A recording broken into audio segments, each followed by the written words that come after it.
Hindi mo ba pupuntahan si Gidon? Tanong ng ina ni Alejandra habang abala sa pagdidilig ng mga halaman sa bakuran. Kasalukuyan namang nasa balkonahe si Alejandra at nagbabasa ng paborito niyang aklat na iniregalo sa kanya ng tiya-ana niya noong nakaraang Pasko. May kasama pa itong scrapbook at ilang art materials. Nag-angat ng muka si Alejandra mula sa pagbabasa niya at nagtatakang tiningnan ng ina. Hindi po, Mama. Ang sabi niya kahapon ay mayroon daw silang family outing. Sagot ni Alejandra. Bakit po, Mama? Maingat na ibinaba ni Fidelis ang hawak na regadera. Inabot niya ang puting tuwalya na nakasabit sa kanyang balikat pagkatapos ay dahan-dahang pinunasan ng kanyang mga kamay at muling ibinalik ang tingin kay Alejandra. Hindi ba sa'yo sinabi ni Gidon na ngayon ang alis nila? Tanong ni Fidelis habang nagpupunas ng kaniyang mga kamay. Po, anong ibig niyong sabihin, Mama? Nagtatakang tanong ni Alejandra. Naikwento sa akin ng papa mo kagabi na sa Amerika na raw maninirahan ng buong pamilya ni Gidon. Pumatok daw kasi ang negosyo ng pamilya nila sa Amerika kaya napagpasya ni paring Albert na doon na lamang manirahan. Paliwanag ni Fidelis. Parang gumuho ang mundo sa ibabaw ng balikat ni Alejandra pagkatapos niyang marinig ang sinabi ng kaniyang ina. Hindi na siya nagdalawang isip. Hinablot niya ang pulang bonnet na nasa ibabaw ng study table niya pagkatapos ay agad na tumayo mula sa kinauupuan at nagmamadaling tumakbo palabas ng bahay. Hindi na pinigilan ni Fidelis ang pag-alis ng kaniyang anak sapagkat alam niya kung anong nararamdaman nito. Umaasa siya na sana'y maging maayos ang lahat sa pagitan ng magkaibigan, lalo na ngayon na aalis si Gidon at tuluyan ng malalayo kay Alejandra. Mabilis na tinakbo ni Alejandra ang daan patungo sa bahay ni Gidon. Ilang beses siyang muntik madapa ngunit hindi siya tumigil sa halip ay mas lalo pa niyang binilisan. Hintayin mo ko, Gidon! Usal ni Alejandra sa kaniyang sarili. Hindi niya namalayan ang mga butil ng luha na bigla na lamang kumawala sa kaniyang pisngi. Mataas na ang sikat ng araw nang marating ni Alejandra ang mansyon ng pamilya Madrigalejos. Mataas ang bakod na nakapalibot dito kaya mahirap na makita ang kabuuan ng mansyon. Hingal kabayo si Alejandra nang pindutin niya ang doorbell. Pakiramdam niya'y matutumba siya mula sa kanyang kinatatayuan dahil sa sobrang pagod. Dumagdag pa ang matinding sikat ng araw. Ilang minuto nang naghihintay si Alejandra sa tapat ng tarangkahan. Halos mapudpud na ang daliri niya sa kapipindot ng doorbell, ngunit wala ni isang nagbukas sa kanya. Ang mga luha na kanina pa bumubuhos mula sa kanyang mga mata ay mas lalo pang naging masagana. Dahan-dahang napaupo si Alejandra habang sapo ang kanyang dibdib. Gusto niya sanang sundan si Gidon sa airport, ngunit hindi niya alam kung paano pumunta roon. Wala siyang ibang magagawa kundi ang umiyak na lamang at hintay ng pagtila ng kaniyang mga luha. Si Gidon ang matalik na kaibigan ni Alejandra. Kaya ganoon na lamang ang labis na kirot na nararamdaman ni Alejandra. Wala nang magtatanggol sa kanya sa tuwing may gustong mang-away sa kanya. Wala nang magdadala sa kanya ng paborito niyang merienda. Wala na ring maghahatid sundo sa kanya sa eskwela at higit sa lahat, wala nang nag-iisang kaibigan niya na magpaparamdam sa kanya na siya'y mahalaga at espesyal, higit sa anumang bagay. Mahigpit na yumakap si Alejandra sa kanyang mga tuhod at impit na napahagulhol. Gusto niyang sumigaw, baka sakali na marinig ni Gidon ang kaniyang boses. Kung alam niya lang sana na mangyayari ang lahat ng ito, sana'y noon pa niya rito pinagtapat ang tungkol sa lihim niyang nararamdaman. Alam ni Alejandra na masyado pa siyang bata para sabihin ang mga bagay na yon, ngunit sigurado siya sa nararamdaman ng kanyang puso. Mahal na mahal niya si Gidon at hinding-hindi yun magbabago, lumipas man ang maraming taon. Alejandra! Natigilang bigla si Alejandra nang marinig niya ang malamyos na boses ni Gidon. Dahan-dahan siyang nag-angat ng muka mula sa mahigpit na pagkakayakap sa kanyang mga tuhod. Tumambad ang mukha ni Gidon, ilang hakbang mula sa kanyang kinauupuan. Suot nito ang mapait na ngiti habang nakatingin sa kaniyang direksyon. Gidon, Sambit ni Alejandra. Dahan-dahan niyang pinunas ang kanyang mga luha nang makita niya itong papalapit sa kanya. Bakit ka umiiyak? Hindi pa naman ako patay para alayin mo ng isang baldeng luha. Pagbibirong tura ni Gidon. Pinilit ni Gidon na ngumiti. Ngunit hindi kayang itago ng mga mata niya ang tunay na nararamdaman ng kanyang puso. Nasasaktan siya. Labis-labis siyang nasasaktan. Gustuhin man ni Gidon na sabihin kay Alejandra ang lahat ng mga bagay na nagpapahirap sa kanyang damdamin, ay mas pinili niya ng itago na lamang ito dahil ayaw niyang sirain ang respeto at pagtingin nito sa kanya dahil para kay Alejandra, malakas at matapang siya. Walang bagay o taong magpapasuko kay Gidon, kaya hanggat kaya niya ay pinipilit niyang maging malakas sa harapan ni Alejandra. Kahit unti-unti na siyang nanghihina at kinakain ng nararamdaman niya. Huwag ka ngang magbiro ng ganyan. Bakit naman ako iiyak, Aber? Hindi ba pwedeng napuwing lang ako at nagkataon na nakita mo na ganito ang itsura ko? Huwag kang mag-assume na ikaw ang iniiyakan ko. Palusot na sabi ni Alejandra habang patuloy na pinupunas ang mga luha. Kung ganon, para kaninong mga luhang yan, Alejandra? Parang punyal na bumaon sa dibdib ni Alejandra ang bawat salitang namutawis sa bibig ni Gidon. Ramdam niya ang kirot na dulot nito at mas lalo pa itong tumindi nang makita niyang labis na kalungkutan sa mga mata nito. Bahagyang yumuko si Alejandra upang iwasan ang mga mata ni Gidon na nakatingin sa kanya. Hindi niya alam kung anong nararapat niyang itugon sa naging tanong nito. Gusto niyang manahimik na lamang dahil sa oras na mag-angat siya ng tingin at muling buksan ang kanyang bibig, ay baka hindi niya mapigilan ang muling pagbuhos ng kanyang mga luha. Bakit hindi ka makasagot? Para kanino bang mga luhang yan? Kung sasabihin ko ba sa'yo na ikaw ang dahilan ng mga luhang to, may magbabago ba? Mapipigilan ka ba ng mga luhang to na iwan ako at manatili na lamang sa tabi ko? Mapait na tanong ni Alejandra. Ilang sandali pa ay muli niyang naramdaman ang banayad na pag-agos ng kanyang mga luha. May magbabago ba, Gidon? Dahil kung wala, hahayaan ko na lamang ang mga luhang to na bumuhos. Lulunurin ko na lamang ang sarili ko hanggang sa magsawa silang lahat. Umiiyak na sabi ni Alejandra. Wala, di ba? Humigpit ang pagkakayakap ni Alejandra sa kanyang mga tuhod. Alam niya ang sagot sa tanong niya, ngunit paulit-ulit pa rin niya itong itinatanong kay Gidon. Hindi niya maintindihan kung bakit gustong-gusto niya na paulit-ulit na sinasaktan ang kaniyang sarili. Kulang pa ang salitang labis na kirot upang ilarawan ang nararamdaman ni Gidon sa mga sandaling yon. Tama ang lahat ng mga sinabi ni Alejandra. May magbabago ba kung sakaling sabihin ni Alejandra na siya ang dahilan kung bakit may luha ang mga mata nito? May magagawa ba ang mga luha ni Alejandra upang pigilan siya sa kaniyang pag-alis? Bakit hindi mo sa akin sinabi na aalis ka? Hindi ba't nangako tayo sa isa't isa na kahit anong mangyari ay hindi tayo maglilihim? Na magiging totoo tayo sa ating sarili? Bakit? Bakit itinago mo sa akin ang lahat, Gidon? Buong akala ko'y matalik tayong magkaibigan. Bakit? Ha? Bakit? Paulit-ulit na tanong ni Alejandra kay Gidon, ngunit nanatiling tahimik si Gidon. Walang plano si Gidon na ilihim kay Alejandra ang tungkol sa pag-alis niya dahil ayaw niyang sumama ang loob nito sa kanya. Alam niya kung gaano kahirap ang nararamdaman ngayon ni Alejandra. Kung may magagawa lamang siya para ibsan ang kalungkutan na nararamdaman nito. Wala ni isang salita na lumabas sa bibig ni Gidon.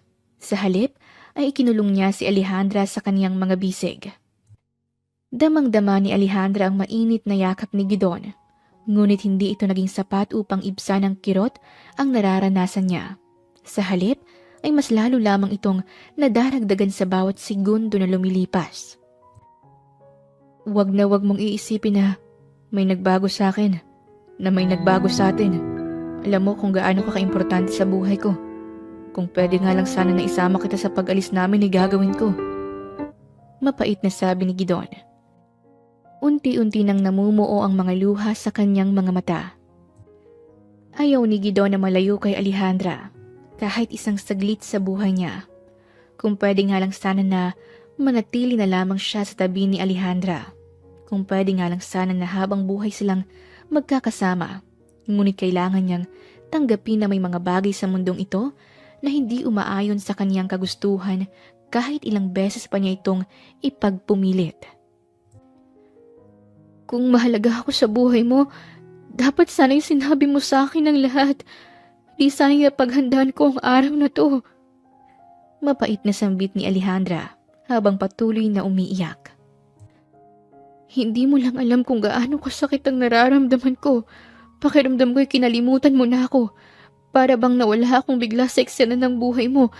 Ganun lang ba kadali para sa'yo na basta na lamang umalis nang hindi man lamang sa akin nagpapaalam? Dugtong ni Alejandra. Kung ganun kadali para sa'yo na basta na lamang iwan ako, ganun kahirap at kasakit para sa akin.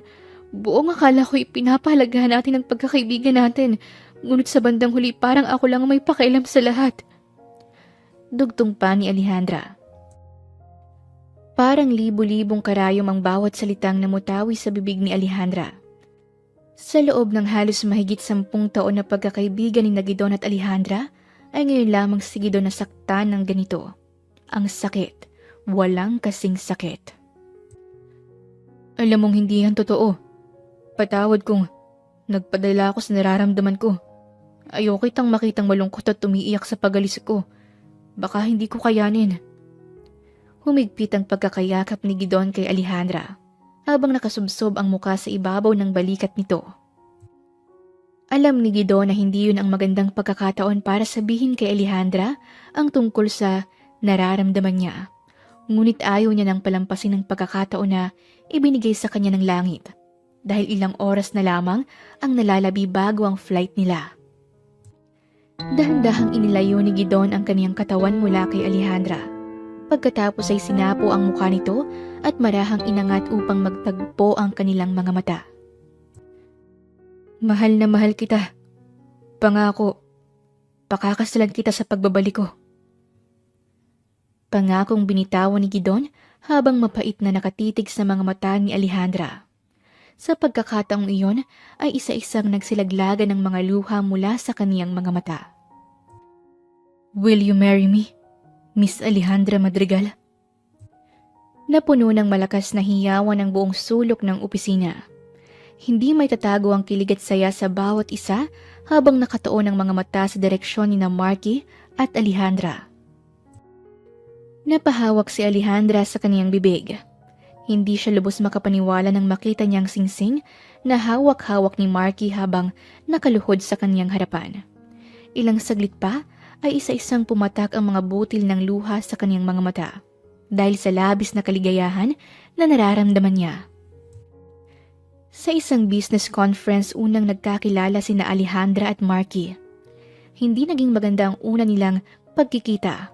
Ngunit hindi ito naging balakid para sumuko si Marky dahil sa unang pagkikita pa lamang nila ay nahulog agad ang puso niya sa dalaga. Ginagawa ni Marky sa abot ng makakaya niya na maging masaya at kontento lamang si Alejandra sa piling niya. Mabait, maunawain at higit sa lahat ay mapagmahal na tao si Marky.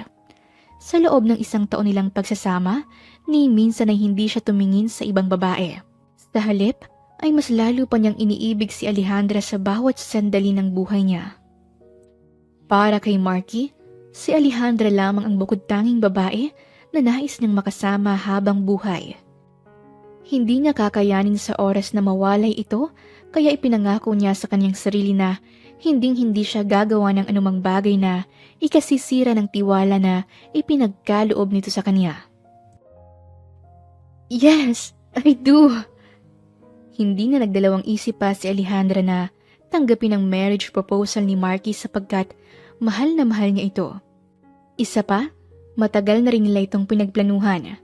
Ngunit hindi niya inaasahan na mangyayari ito sa mismong araw na yon at sa loob pa mismo ng opisina kung saan siya nagtatrabaho. Pagkarinig ni Marky sa naging tugon sa kanya ni Alejandra, ay inabot niya ang kamay nito tsaka maingat na isinuot ang singsing. Walang mapaglagyan ng labis na kaligayahan na nararamdaman ni Marky sa mga sandaling yon. Dahil sa wakas, ay makakasama na niya ang bukod tanging babae na iniibig niya. Pagkatapos na maisuot ni Marky ang singsing sa daliri ni Alejandra, ay tumayo ito mula sa kanyang pagkakaluhod at tiningnan ito sa mga mata na punong-puno ng pagmamahal at tiwala. Mahal na mahal kita, Han. Ikaw lamang ang bukod tanging babae na iibigin ko habang ako'y nabubuhay. Punong-puno ng pagmamahal na sambit ni Marky. Mahal na mahal din kita, Han. Maraming salamat sa lahat ng pagmamahal at tiwala na ipinagkaloob mo sa akin. Tugon ni Alejandra habang umiiyak. Ngunit bago pa man siya malunod sa nararamdaman niya, banayad na hinawakan ni Marky ang mukha niya tsaka siya tiniil ng matamis na halik. Dumiretso sina Marky at Alejandra sa restaurant pagkatapos sunduin ni Marky si Alejandra sa pinagtatrabahuhan nito. 3 araw ang ginugol ni Marky sa business trip niya kaya sobrang namiss nito si Alejandra. Isa pa, maituturing ni Marky na isa sa mga espesyal na araw sa buhay niya ang sandaling yon dahil tinanggap ni Alejandra ang marriage proposal niya. Pagkatapos ng masayang hapunan sa isang kilalang French restaurant ay hinatid na ni Marky si Alejandra. Nais pa sana ni Marky na makasama si Alejandra ng mas matagal, ngunit kailangan niyang magpahinga ni Alejandra dahil sa dami ng trabaho nito sa buong maghapon. Good night, Han. I love you so much. Masuyong sambit ni Marky pagkatapos ay hinagkan ang mga labi ni Alejandra. I love you too, Han. Mag-iingat ka. Nang makalis na si Marky, pumasok na si Alejandra. Dumiretso siya sa kanyang silid para magpahinga. Pakiramdam niya ay sobrang bigat ng katawan niya dahil sa dami ng trabaho kanina. Mahihiga na sana si Alejandra na bigla niyang maalala ang liham na ipinadala sa kanya ni Mr. Fujiwara. Sa sobrang busy niya, nakaligtaan niya itong basahin. Tuloy, hindi pa siya rito nakapagpapadala ng sulat. 1 linggo na rin ang nakalipas magbuhat ng matanggap niya ang liham. Tiyak na naghihintay ito sa sagot niya. Tumayo si Alejandra at nagtungo sa mesa malapit sa may cabinet. Umupo siya at binuksan ang kaha. Kinuha niya mula rito ang puting sobre kung saan nakalagay ang sulat ni Mr. Fujiwara. Nakauwi ka na pala, anak. Gusto mo bang ipaghanda kita ng makakain? Tanong ni Fidelis nang madatnan si Alejandra. Dala-dala nito ang ilan sa mga tinuping damit ng dalaga. Maya-maya na lang po, Mama. Busog pa po ako. Ganun ba? Siya nga pala. Naikwento sa akin ni Beatrice na nag-propose na raw sa'yo si Marky. Totoo ba? Tumuloy na sa loob si Fidelis at nagtungo sa cabinet. Binuksan ito at isa-isang inilagay ang mga damit ni Alejandra. Opo, Mama. Matagal na rin namin itong pinagplanuhan pero hindi ko inaasahan na magpupropose siya sa araw na to. Masaya ako para sa'yo, anak. Mabuting tao si Marky at nakasisiguro kami ng papa mo na liligaya ka sa piling niya. Hindi may tatago ang labis na kaligayahan sa mukha ni Fidelis. Alam ni Fidelis na hindi naging madali ang lahat para kay Alejandra. Nalimutin ang nakaraan, ngunit sa tulong ni Marky, ang lahat ng yun ay nalampasan ni Alejandra. Maraming salamat po sa lahat ng suporta niyo, Mama. Nagangat ng tingin si Alejandra, patungo sa direksyon ng kanyang ina at isang matamis na ngiti ang ipinagkaloob niya rito. Siya nga pala, anak. Munti ko nang makalimutan. Sumulat ka na ba kay Mr. Fujiwara? Lumingon si Fidelis sa direksyon ni Alejandra. Hindi pa po, Mama. Naging abala ako nitong mga nakarang araw kaya nakaligtaan ko. Huwag po kayong mag-alala dahil bukas na bukas din ay ipapadala ko sa kanya ang sagot ko. Si Mr. Hiroshi Fujiwara, ang misteryong lalaki na nagpapadala ng sulat kay Alejandra. Ito rin ang sponsor ng scholarship ng dalaga hanggang sa makapagtapos ito ng pag-aaral.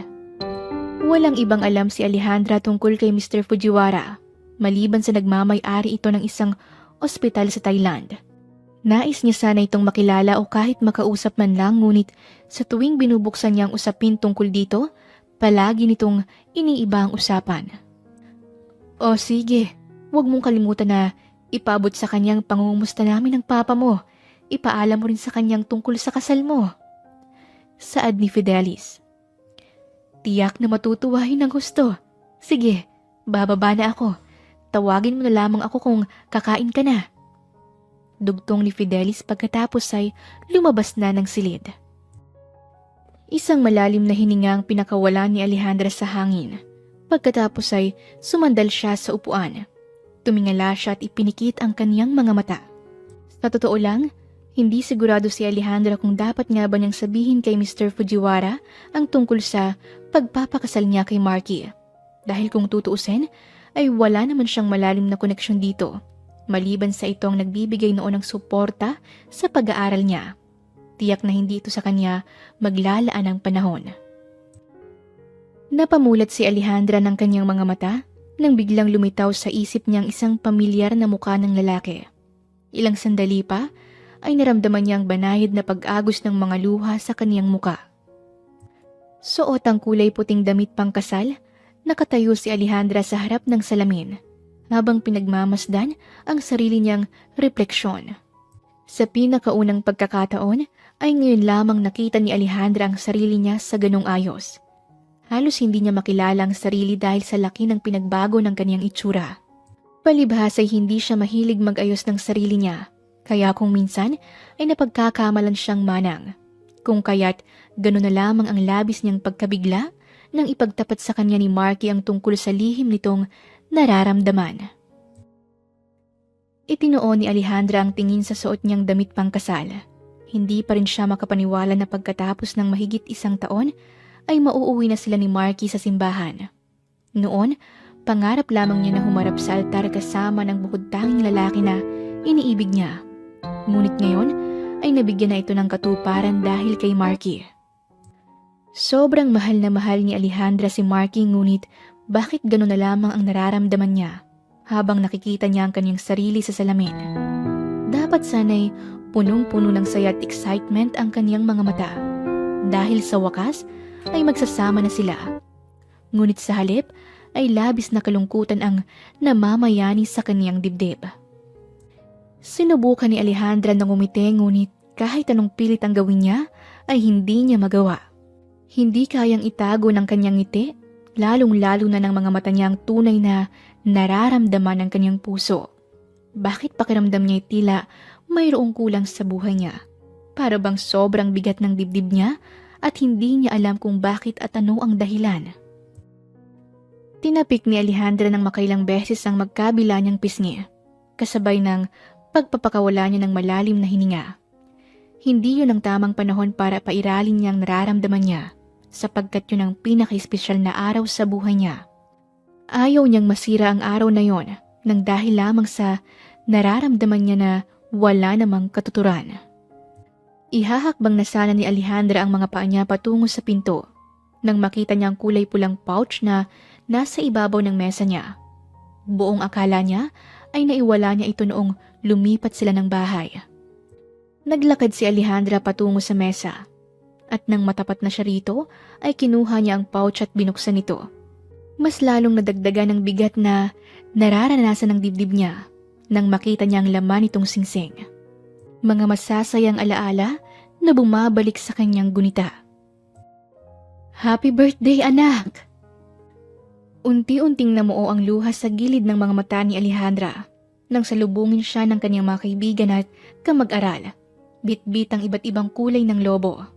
Ang mesa ay punong-puno ng maraming pagkain na sa tanang buhay niya ay ngayon niya lamang nakita at matitikman.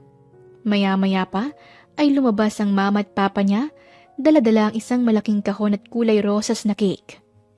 Maraming salamat sa inyong lahat, lalong-lalo sa inyo mama at papa. Mahigpit na niyakap ni Alejandra ang kanyang ina pagkatapos ay ang kanyang ama. Hindi inaasahan ni Alejandra na magkakaroon siya ng ganun ka-espesyal na birthday party kasama ang mga taong mahalaga sa buhay niya, lalong-lalo na ng kaniyang buong pamilya. Iyon ang birthday party na hinding-hindi niya makakalimutan kailanman. Happy birthday! Inabot ni Gidon ang kaliwang kamay ni Alejandra. Matapos ay maingat niyang isinuot ang singsing na kinuha niya mula sa loob ng bulsa ng suot niyang maong na pantalon. Namilog ang mga mata ni Alejandra sa labis na pagkabigla. mabilis siyang nag-angat ng tingin at nagtatakang tiningnan si Gidon sa mga mata. Para saan ang singsing na to? Saan ka kumuha ng pera na ipinambili ng ganitong klaseng singsing? Huwag mong sabihin na... Ang dami mong sinasabi. Bakit? Ayaw mo ba? Putol ni Gidon sa sasabihin ni Alejandra. Inilapit ni Gidon ang kanyang muka sa muka ni Alejandra pagkatapos ay pinagsalubong ang mga kilay ng tingnan ito sa mga mata. Siyempre, gusto. Bahagyang itinagilid ni Alejandra ang kanyang muka sabay kamot sa ulo niya. Hindi maitatago ang pamumula ng magkabila niyang pisngi dahil sobrang lapit na ng kanilang muka. Huwag kang mag-alala dahil peke lang yan. Alam mo naman na estudyante lang ako, kaya imposible na makabili ako ng mamahaling singsing. Isa pa, hindi ako ganun kadesperadong tao para magnakaw, mapaligaya lang kita. Kaya kitang paligayahin sa abot ng makakaya ko, sa legal na paraan. Huwag kang mag-alala dahil darating din ang araw na totoong singsing nang isusuot ko sa daliri mo. Inilayo ni Gidon ang kaniyang muka mula kay Alejandra. Matapos ay humakbang ng ilang pulgada patungo sa balkonahe. Inilagay ni Gidon ang magkabila niyang kamay sa kanyang likuran. Tumingala at nakangiting pinagmasdan ng mga bituin sa kalawakan. Ikaw lamang ang bukod tanging babae na nais kong makasama habang buhay. Pangako, gagawin ko ang lahat maging karapat-dapat sa'yo pagdating ng panahon. Pagkatapos sambitin ang mga katagang yon, ay humakbang si Gidon pabalik kay Alejandra at niyakap ito ng ubod ng higpit. Hindi na malaya ni Alejandra ang mga butil ng luha na isa-isang pumapatak sa kaniyang mga mata. Sa mga sandaling yon ay wala siyang ibang nararamdaman kundi ang labis na kirot na unti-unting dumudurog sa puso niya. Nasaan ka na? Tuluyan mo na nga bang kinalimutan ng pinangako mo sa akin noon? Tuluyan mo na rin ba akong kinalimutan? Nasasaktang tanong ni Alejandra sa kanyang sarili. Pinilit ni Alejandra na pigilan ang pagbuhos ng kanyang mga luha ngunit kahit anong pilit ang gawin niya ay hindi niya ito mapagtagumpayan. Sobra-sobrang kirot ang nararanasan ng puso niya sa halip na maging maligaya sa pinaka-espesyal na araw sa buhay niya. Patawad. Pero kailangan ko nang putulin ang anumang bagay na hanggang ngayon ay nagdudugtong pa rin sa atin. Saan ka man naroon, sana ay matagpuan mo na ang babaeng higit na karapat-dapat sa pagmamahal mo. Paalam. Ibinalik ni Alejandra ang singsing sa loob ng pouch at itinapon ito sa basurahan. Masakit man na halos madurog ng pinong-pino ang puso ni Alejandra ay tuluyan na niyang tinuldukan ang lahat ng bagay na namamagitan sa kanila ni Gidon. Sa ganoong paraan ay matatahimik ng puso niya at makakamta ng tunay at wagas na kaligayahan sa piling ng lalaking papangakuan niya ng habang buhay. 15 minutos na lamang ay sasapit ng 9:00 ng umaga. Napalis ang excitement sa mukha ni Marky at napilitan ng labis na pag-aalala dahil ilang minuto na lamang bago magsimula ang kasal, subalit sa mga sandaling yon ay wala pa rin si Alejandra. Hindi pa rin ba sinasagot ni Alejandra ang tawag? Nag-aalalang tanong ni Marky kay Bert, ang best man at ang pinakamatalik na kaibigan ni Marky simula pa pagkabata. On the way na raw siya, kaya huwag ka nang masyadong mag-alala. Tinapik ni Bert ang balikat ni Marky. Pagkatapos ay nginitian ito upang kahit paano'y maibsan ang pag-aalala. Maraming salamat bro. Huminga si Marky ng malalim. Tama ang lahat ng mga sinabi sa kanya ni Bert. Wala siyang dapat ipag-alala dahil batid niya na mahal siya ni Alejandra at sisipot ito sa kanilang kasal. Ilang sandali pa'y nakarating na ang kotse na sinasakyan ni Alejandra sa tapat ng St. Peter Parish.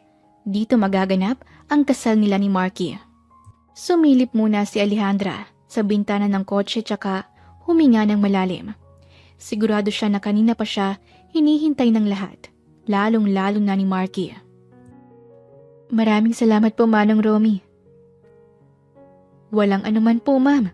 Best wishes po sa inyo ni Sir Marky. Maraming salamat po. Nakangiting pagpapasalamat ni Alejandra. Muling huminga si Alejandra ng malalim bago siya bumaba sa kotse. Ihahakbang na niya sana ang kanyang paa nang biglang tumambad sa harap niya ang isang kulay itim na van. Bigla siyang pinamugaran ng takot nang makita niyang bumaba ang mga armadong kalalakihan na sakay nito. Nakasuot ang mga ito ng kulay itim na leather jacket at itim na bonnet. "Sino kayo? Anong kailangan niyo Hindi na naipagpatuloy pa ni Alejandra ang sasabihin niya nang bigla siyang lapitan ng isa sa mga lalaki. Hinawakan siya nito sa kanyang braso, pinaikot at tinakpan ang kanyang bibig ng panyo. Biglang nandilim ang mga mata ni Alejandra, kasabay ng panlalambot ng mga tuhod niya, ngunit bago pa man siya tuluyang mawala ng malay, ay nakita niyang isang pamilyar na muka na nakadungaw sa labas ng bintana ng van na nakatingin sa kaniyang direksyon. "Mga wala kayong silbi!" Binunot ni Marky ang baril ng isa sa mga tauhan ng ama niya at itinutok ito kay General Wang Li. Mahigit 3 oras nang lumipas ngunit wala pa ring balita kay Alejandra. Nagtulong-tulong na ang lahat ng kapulisan at sundalo sa paghahanap kay Alejandra. Ngunit sa kasamaang palad ay bigo ang mga ito. Ang bukod tanging alas na lamang na natitira kay Marky ay ang organisasyon na binuo ng kanyang ama sa ilalim ng pamumuno ni General Wang Li. Ngunit maging ang grupo nito ay nabigo rin sa paghahanap kay Alejandra. Kaya ganoon na lamang ang matinding galit niya. "Walang maitutulong ang init ng ulo mo. Ang mas mabuti pa ay magpalamig ka muna. Baka sakaling makapag-isip-isip ka ng maayos." Tinabig ni Wang Li ang baril palayo sa kanyang muka pagkatapos ay nagtungo sa mesa at nagsali ng alak. Si General Wang Li ay isang incheck at pinuno ng Black Fortress. Ito ang organisasyon na ginawa ng ama ni Marky na si Senyor Vladimir Guerrero. 10 taon nang nakakalipas. Binubuo ito ng 6 na magagaling na general. Maliban sa mataas na posisyon na pinanghahawakan ng 6 na pinuno ng Black Fortress, ay nagmula din sila sa kilalang pamilya na nagpapatakbo ng ilang kilalang kumpanya sa Pilipinas, kung kaya't gano'n na lamang ang taglay nilang impluwensya at kapangyarihan. "Huwag kang mag-alala dahil sinisigurado ko na mahanap ng mga tauhan ko si Alejandra. Anong silbi ng posisyon ko kung hindi kita kayang tulungan? Isa pa, ayokong mapahiya sa ama mo. Kung kinakailangan kong pumatay maibalik lamang si Alejandra, nang ligtas ay gagawin ko, Marky." Punong-puno ng kumpiyansang sabi ni General Wang Li habang marahang pinapaikot ang alak sa hawak nitong kupita. Humigpit ang pagkakahawak ni Marky sa barel pagkatapos ay bumaling ng matalim ng tingin kay General Wang Li. Halata sa kanyang reaksyon na hindi niya nagustuhan ang mga sinabi nito. "Huwag puro satsat. Kung gusto mong manatili sa posisyon na kinatatayuan mo ngayon, gawin mo ng maayos ang trabaho mo. Baka nakakalimutan mo na mas mahal pa sa buhay mo ang pera na binibigay sa'yo ni Papa, kapalit ng serbisyo mo." Ngumisi si General Wang Li pagkatapos ay humarap kay Marky. "Ako ba'y tinatakot mo? Hindi porke ikaw ang nag-iisang tagapagmana ng pamilya Guerrero ay matatakot ako sa'yo. Baka ikaw tong nakakalimot sa posisyon na kinatatayuan mo ngayon, bata. Nakasalalay sa mga kamay ko ang buhay ng bukod tanging babae na iniibig mo. Kung ako sa'yo, matuto kang makisama. Sige ka, ikaw din. Baka malamig na bangkay ang nobe mo sa susunod na makita mo siya." Mabilis na ininom ni General Wang Li ang alak pagkatapos ay lumapit kay Marky. Tinapik ang balikat nito at muling ngumisi na punong-puno ng pangiinsulto ang tingin. "Pag-isipan mong mabuti ang mga sinabi ko, bata." Nakangising sambit ni General Wang Li pagkatapos ay lumabas na ng silid kasama ng mga tauhan nito. Hindi na kontrol ni Marky ang sarili at sunod-sunod na pinaputok ang hawak na barel. Nanginginig ang mga kamay niya sa matinding galit. "Mas mabuti po siguro kung magpapahinga muna kayo, Master Marky. Makakasama po sa kalusugan niyo ang labis na pagpapagod." Payo ni Melodia na nasa may gawing likuran ni Marky. Siya ang assistant secretary ng binata. Yumuko si Marky. Itinoon ang tingin sa baril na hawak niya. Hindi pa rin matigil sa panginginig ng mga kamay niya. "Sinusumpa ko. Pagbabayarin ko ng mahalang sino mang gumawa nito sa'yo, Alejandra. Sinusumpa ko." Tumiim ang bagang ni Marky. Ang panginginig ng mga kamay niya ay mas lalong tumindi hanggang sa tuluyan na siya nitong tinupok. Napahawak si Melodia sa dibdib niya. Gumuhit ang matinding takot sa kanyang mga mata habang nakatingin sa direksyon ni Marky. Simula sa araw na namasukan siya bilang sekretary ng binata, ay ngayon niya lamang ito nakitang naggalit ng gusto. Matinding galit na kayang pumatay ng tao. Sabihin mo nga sa akin, Melodia, naranasan mo rin bang magalit ng ganito? Naranasan mo na ba ang pakiramdam na parang gusto mong pumatay ng tao? Tumingon si Marky sa gawi ni Melodia. Nanilisik ang mga mata nitong humakbang patungo sa direksyon ng dalaga. Ilang sandali pa ay muling umalingaw-ngaw ang magkakasunod na putok ng baril sa buong silid. Madilim ang buong silid. Walang ibang nakikita si Alejandra kundi ang walang hanggang kadiliman. Dagdag pa ang matinding lamig na nanunuot sa kaniyang mga buto. 3 araw nang nakakulong si Alejandra sa loob ng silid na yon. Pakiramdam niya ay bibigay ng buong katawan niya. Wala siyang ni katiting na lakas dahil mahigit ilang araw na siyang hindi kumakain. Kahit basain man lang ng kakarampot na tubig ang mga labi niya, ay ayaw niyang gawin. Niyakap ni Alejandra ang kanyang mga tuhod. Gusto niyang umiyak. Gusto niyang sumigaw ng ubod ng lakas ngunit kahit ilang beses pa niya itong gawin, mananatili ang masaklap na katotohanan na habang buhay siyang makukulong sa lugar na yon. Kaya mas gugustuhin pa niyang mamatay na lamang kaysa habang buhay na magdusa. Patawarin mo ko, Marky. Sa pagkakataong yon, ay hindi na napigil pa ni Alejandra ang sarili na umiyak. Itinatanong pa rin niya sa sarili kung bakit kailangan niyang danasin ang lahat ng yon. Wala siyang naaalalang tao na nagawan niya ng masama. Sigurado siya sa sarili niya na isa siyang mabuting anak. Kahit kailan ay hindi siya gumawa ng anumang bagay na ikasasakit ng loob ng mga taong nasa paligid niya, lalong-lalo na ng mga magulang niya. Dahil ayaw niyang sirain ang tiwala na ipinagkaloob ng mga ito sa kanya. Ngunit bakit ganon? Bakit naging ganon ang kinahinatnan ng lahat ng kabutihan na ginawa niya? Ganoon ba talaga karamot ang tadhana sa isang tulad niya na walang ibang inasam kundi ang mabuhay ng masaya kasama ng mga taong mahalaga sa buhay niya?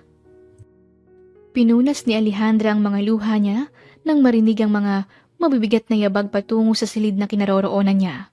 Ilang sandali pa ay narinig niya ang dahan-dahang pagbukas ng pinto. Narinig din niya ang malalim nitong paghinga. Nanatili lamang siya sa kinaupuan habang yakap ang mga tuhod niya. Ipinagluto kita ng paborito mong kaldereta. Saad ng lalaki sa malalim nitong boses. Binuksan ito ang ilaw at lumapit sa direksyon ni Alejandra. Dala-dala ang tray na may lamang pagkain. Sige na, kumain ka na please. Magkakasakit ka sa ginagawa mong yan.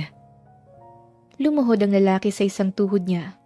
Kumuha ng kanin gamit ang kutsara, sumunod naman ang karne sa tabi nito. Heto, kumain ka ng marami para bumalik ang lakas mo. Dahan-dahang itinuon ng lalaki ang kutsara patungo sa bibig ni Alejandra, ngunit malakas itong tinabig ng dalaga. Pwede ba? Huwag kang magpanggap na may pakialam ka sa akin, dahil pareho nating alam kung ano ang totoo. Kaya kung inaakala mo na mabibilog mo ulo ko sa mga pagkukunwari mo, nagkakamali ka. Mas mabuti pa na umalis ka na lamang sa harapan ko, habang may natitira pa akong katiting na respeto sa buong pagkatao ko. Mahina, ngunit mariing sabi ni Alejandra habang nanatiling nakayuko. Gustong-gusto niyang sampalin ng ilang libong beses ang mukha ng lalaking nasa harap niya, ngunit magpahanggang sa mga sandaling yon ay wala pa rin siyang sapat na lakas upang harapin ito sa kabila ng matinding galit na nararanasan niya. Nangulimlim ang mga mata ng lalaki, sabay tagilid ng kanyang mukha. Walang ibang makikita sa mga mata nito kundi labis na kalungkutan na bumabalot sa kanyang puso. Alam mo na hindi totoo ang lahat ng yan. Kahit kailan ay walang nagbago sa nararamdaman ko. Noon pa man ay mahalaga ka sa akin at hindi yung nagbago magpahanggang ngayon. Walang ibang nilalaman ng puso ko kundi ikaw. Mahal na mahal kita, Alejandra. Sinungaling! Napakasinungaling mo! Hindi nakapagpigil si Alejandra. Sa pagkakataong yon ay nagangat siya ng muka. Punong-puno ng matinding galit ang mga mata niya nang tingnan ng lalaking nasa harap niya habang wala pa ring humpay sa pagbuhos ang kanyang mga luha. Wag na wag mong sasabihin sa akin na mahal mo ko dahil wala ka ni katiting na karapatan upang sambitin ni isang letra ng katagang yan. Wala kang alam sa lahat ng lungkot at kirot na dinanas ko. Ang tanging alam mo lang ay ang katagang pagmamahal. Ngunit ni minsan sa buhay mo ay hindi mo pinanindigan. Tila nagkapira-pirasong bubog na bumaon sa dibdib ng lalaki ang bawat salitang namutawis sa bibig ni Alejandra. Napahawak siya sa kanyang dibdib nang maramdaman niyang matinding kirot dahil sa sugat na dinulot nito. Ilang sandali pa isa-isang pumatak ang kanyang mga luha. Master Gidon, salamat naman po tumawag kayo. Nag-aalala ko sa inyo ng husto. Naiiyak na sabi ni Marta nang marinig ang boses ni Gidon sa kabilang linya. Mahigit 3 araw nang nakalipas nang bumiyahe si Gidon pabalik ng Pilipinas. Pagkatapos noon ay nawala ng kontak si Marta sa binata. Kaya ganoon na lamang ang labis na pag-aalala niya rito. Si Marta ang nag-alaga kay Gidon simula noong mapunta ito sa pangangalaga ng namayapa niyang amo na si Alex Dunsford. Siya na ang tumayong ina ni Gidon, kaya naman sobrang malapit siya rito. Sa katunayan, daig pa ang tunay na anak kung ituring niya si Gidon dahil sa wagas na pagkalinga at pagmamahal na ipinagkaloob niya rito. Huwag po kayong mag-alala dahil maayos naman po ang lagay ko. Nakangiting tugon ni Gidon sa telepono. Mabuti naman kung ganon. Sa wakas ay nakahinga na ng maayos si Marta. Ilang gabi siyang walang maayos na tulog dahil sa kaiisip kung ano na ang sitwasyon ni Gidon. Maari po ba na sumunod kayo sa akin? Dito ko na lamang po sa inyo ipapaliwanag ang lahat. Saad ni Gidon. Ganon ba? Sige po, Master. Aayusin ko agad ang lahat ng kakailanganin ko. Mag-iingat po kayo riyan. Pagkatapos ng naging usapan ni Marta at Gidon, ay ibinaba na ni Gidon ang telepono. Pagkatapos ay tumingin sa gawin ng pinto ng silid kung saan naroon si Alejandra. Isang malalim na hininga ang pinakawalan niya. Wala sa plano niya na dukutin si Alejandra at mas lalong wala siyang intensyon na saktan ng damdamin nito. Ngunit wala siyang ibang paraan na naisip upang hindi matuloy ang kasal nito. Binawi ni Gidon ang tingin mula sa pintuan. Iniyuko niya ang kanyang ulo matapos ay itinuon ang paningin sa kanyang mga kamay habang ang mga matay unti-unting nanlalabo dahil sa mga luha na nagbabadya. Batid niya na sa mga sandaling yon ay abot langit ng pagsuklam sa kanya ni Alejandra dahil sa kanyang nagawa. Batid niya na isang malaking pagkakamali ang kanyang nagawa ngunit handa siyang isakripisyo ang lahat ng meron siya. Ultimong tiwala ni Alejandra na pinagkaloob nito sa kanya noon, makasama lang ito. Hindi niyo ho ba alam na maaari kayong makasuhan dahil sa ginawa niyong pagdukot sa kanya? Isa pa, itinuturing niyo siya bilang malapit sa inyo. Bakit kailang mauwi ang lahat ng ganito, Master Gidon? Hindi inaasahan ni Marta ang sasalubong sa kanya ng sandaling marating niya ang bahay bakasyunan na nabili ni Gidon, na mismong nasa isla pa ng San Miguel sa lalawigan ng Albay. Ang paalam sa kanya ni Gidon ay pupuntahan nito si Alejandra upang sorpresahin ngunit hindi niya inaasahan na gagawa ito ng bagay na ni minsan ay hindi man lamang sumagi sa isipan niya. Naikwento noon sa kanya ni Gidon na si Alejandra ang nakababata nitong kaibigan na siyang pinangakuan nito na pakakasalan. Ngunit ang lahat ay nauwi lamang sa komplikadong sitwasyon na maaari nitong ikapahamak. Narinig ni Marta ang malakas na paghangos ni Gidon. Alam ko po, Manang. Muling humango si Gidon pagkatapos ay nagsaling ng alak sa kupita na nasa ibabaw ng mesa. Kung ganoon naman pala, bakit tinuloy niyo pa rin? Hindi niyo ba alam na sa ginawa niyong yan ay malabo mo nang maibalik ang tiwala at pagmamahal niya sa'yo noon? Ayoko mang sabihin ng bagay na ito, ngunit iyon ang masaklap na katotohanan. Kaya habang maaga pa, mas makabubuti kung ibabalik niyo na lamang siya sa kanyang pamilya. Baka sakali na magbago pa ang lahat. Malungkot na saad ni Marta. Lumapit ito sa tabi ni Gidon pagkatapos ay ginagap ang kamay nito. Alam ko na mabuti kang tao. Gawin mo kung anong nararapat. Hindi para sa iyong sarili kundi para sa taong mahalaga sa buhay mo. Kung tunay mo siyang pinapahalagahan at minamahal, pipiliin mo ang kaligayahan niya. Higit man sa anong bagay meron ng mundong to. Kahit ito man ang magiging sanhi ng sugat sa puso mo, Master Gidon. Umaasa si Marta na pagkatapos ng mga sinabi niya ay maliwanagan ang isip ni Gidon. Batid ng Diyos na wala siyang ibang hinangad para sa binata, kundi ang lumigaya ito. Ngunit hindi sa paraang yon. Batid niya na labis nitong iniibig si Alejandra. Kung kinakailangan niyang ipaalala kay Gidon ang lahat ay gagawin niya. Huwag lamang itong mapunta sa maling direksyon na pagsisisihan nito habang buhay.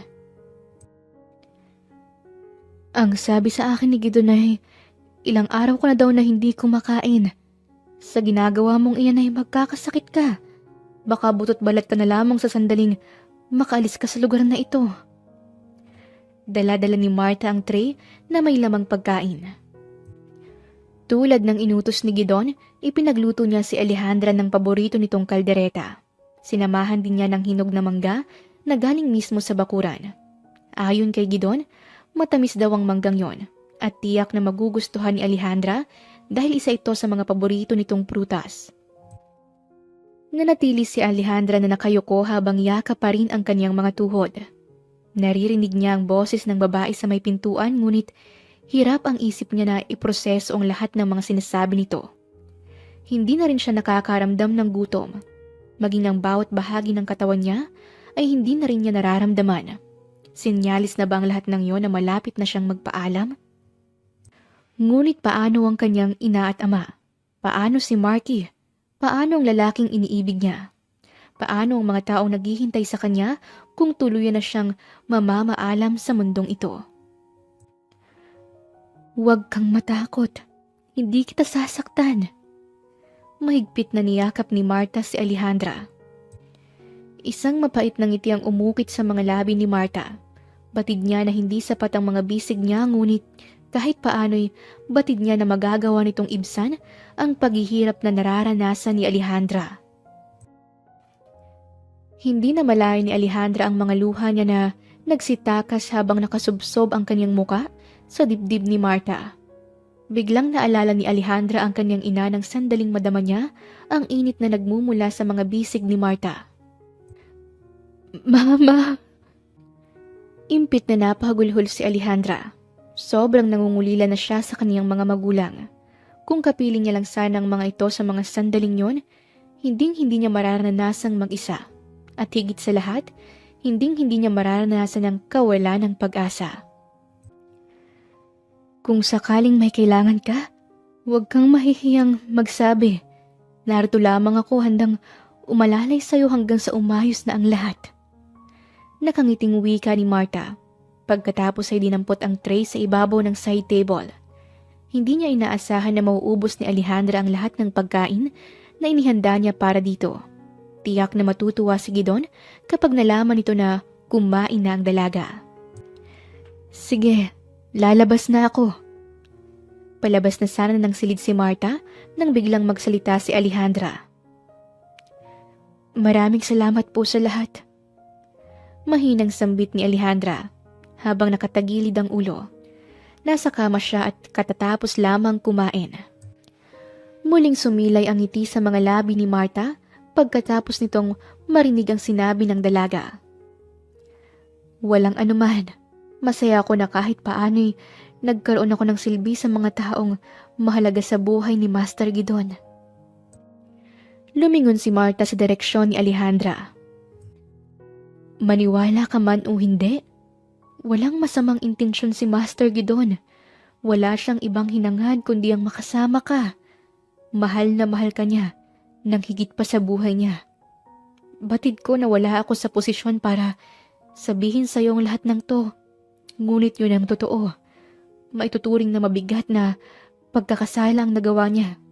Batid ko na ganun kahirap na magpatawad subalit hinihiling ko na sana'y Huwag mawala ng puwang ang kapatawaran dyan sa puso mo.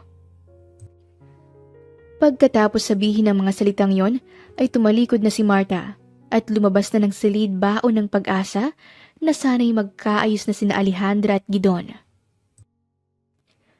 Kumuyom ang mga kamay ni Alejandra. Ganoon na lamang ba kadaling gawin ng lahat ng mga sinabi sa kanya ng babaeng yon? Ganoon na lang ba rito kadali ang salitang patawad? Yung tipong aksidente mong natabig ang baso at natapon ng laman nitong tubig sa sahig.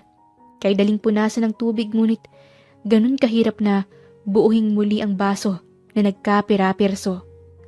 Kung ganun lang sana kadali ang lumimot at magpatawad, sana'y hindi siya nasasaktan ng labis-labis. Pagpasensyahan mo na ang mga sinabi ni Manang Marta. Ganun lang talaga yung simula pa noon. Bigla na lamang sumingaw si Gidon sa may pintuan. Aksidente nitong narinig ang mga sinabi ni Marta. Huwag mong isipin na hindi ako interesado sa anumang sasabihin mo. Huwag kang mag-alala dahil hindi ako tulad ng iba na nandadamay ng ibang tao sa personal na alitan. Isa pa, alam ko na malinis ang intensyon niya. Napakapalad mo dahil sa kabila ng baluktot mong pag-uugali, may mga tao na itinuturing kang mahalaga sa buhay nila. Sana naman ay matuto ka ng pahalaga ng mga taong yun, hindi lamang sa mga sandaling ito kundi sa mahabang panahon. Mahabang sabi ni Alejandra. Punong-puno ang mga yon ng halo-halong damdamin, lungkot, kirot, puot at kawalan ng pag-asa. Kung wala ka nang sasabihin, mas mabuti pa na umalis ka na lamang dahil wala ka sa akin na mahihita. Huwag mo nang ipagpumilit pa dahil alam mo kung anong kahihinatnan ng lahat. Patuloy sa pagsasalita si Alejandra, ngunit walang ibang bagay na tumatakbo sa isip ni Gidon, kundi si Alejandra lamang. Ilang sandali pang lumipas, natagpuan na lamang ni Gidon ang sarili niya sa tabi ni Alejandra. Wala ni isang salita na lumabas sa kanyang bibig. Sa halip ay ikinulong niya ito sa kanyang mga bisig. Nakahanda siya sa anumang gagawin ni Alejandra, ngunit hindi niya ito hahayaan na makawala kung ito lamang ang bukod tanging paraan upang bumalik ang lahat sa normal. Mahal na mahal kita, Alejandra. Sobrang mahal na mahal. Paulit-ulit na sambit ni Gidon. Mahigit 1 linggo nang nakalipas magbuhat ng dalhin ni Gidon si Alejandra sa isla ng San Miguel na matatagpuan sa lalawigan ng Albay sa Bicol Province. Malayo ang lugar na yon, kaya tiyak niya na mahihirapan ng mga otoridad na matuntun si Alejandra, lalong-lalo na ng nobyo nito. Isa pa, hindi mangangahas si Alejandra na tumakas sa lugar na yon dahil napapalibutan ng mataas na bakod ang buong mansyon. Kahit na magnanakaw ay matatakot na pasukin yon dahil sa mga live wire na ikinabit niya rito. 7:00 na ng umaga, kasalukuyang nasa kusina si Marta. Abala ito sa paghahanda ng agahan. Maya-maya lamang ay gigising na si Gidon at masarap na pagkain ang unang-una nitong hahanapin. Maliban sa paglalaro ng basketball at pagbabasa ng libro, mahilig din itong kumain at ang specialty niyang arroz caldo ang isa sa mga paborito nito simula pa pagkabata. Good morning, Manang. Umagang bungad ni Gidon sa may pintuan. Kagigising lamang nito. Aba, mukhang maaga ka ngayon, Master Gidon. Gilalas ni Marta. Mas mabuti siguro kung simula ngayon ay ako nang maghahanda ng pagkain natin. Gusto ko na ako mismo maghahanda ng pagkain ni Alejandra. Sa ganitong paraan man lang, ay maipadama ko sa kanyang aking pagmamahal. Seryosong saad ni Gidon, matapos ay naupo at pinagmasdan ng mga pagkain sa ibabaw ng mesa. Mukhang mawawalan yata ako ng silbi sa pamamahay na ito. Nakangiting pagbibirong sabi ni Marta habang naghihiwa ng bawang na ilalagay niya sa sinangag. Si Manang talaga. Simula pa man noon ay kayo nang nag-aalaga sa akin. Kung tutuusin nga'y sobra-sobra ng pagkalinga na ipinagkaloob niyo sa akin. Tugon ni Gidon. Gusto ko lang sanang bumawi sa lahat ng sandali na hindi ko nakapiling si Alejandra. Kitang-kitang matinding pangungulila sa mga mata ni Gidon. Mahigit 12 taon niyang hindi nakasama si Alejandra. Kung alam lang ng dalaga kung gaano siya nangulila rito. Tiniis niyang lahat ng lungkot sa mga panahon na tanging sarili niya lamang ang naging sandigan niya. Gustuhin man niyang makita ang maamo nitong muka, madinig ang malamyos nitong tinig, madama ang init ng mga palad nito, ay hindi niya magawa. Isinakripisyo niya ang mga panahon na sana'y magkasama sila para sa isang mithiin, kahit batid niya kung ano ang magiging kapalit nito. Buong akala ni Gidon ay walang magbabago, na mananatiling matatag ang tiwala at pagmamahal ni Alejandra sa kanya. Ngunit nagkamali siya. Isang malaking pagkakamali na naging kampante siya sapagkat ang lahat ng yon ay nauwi lamang sa matinding galit at poot. Batid niya sa kanyang sarili na malabon niyang maibalik ang lahat sa dati. Ngunit gagawin niyang lahat ng paraang alam niya, maibalik lamang ang nasirang tiwala at pagmamahal sa kanya ng bukod tanging babae na kaniyang iniibig. Tila nasa kawalan ang tingin ni Alejandra.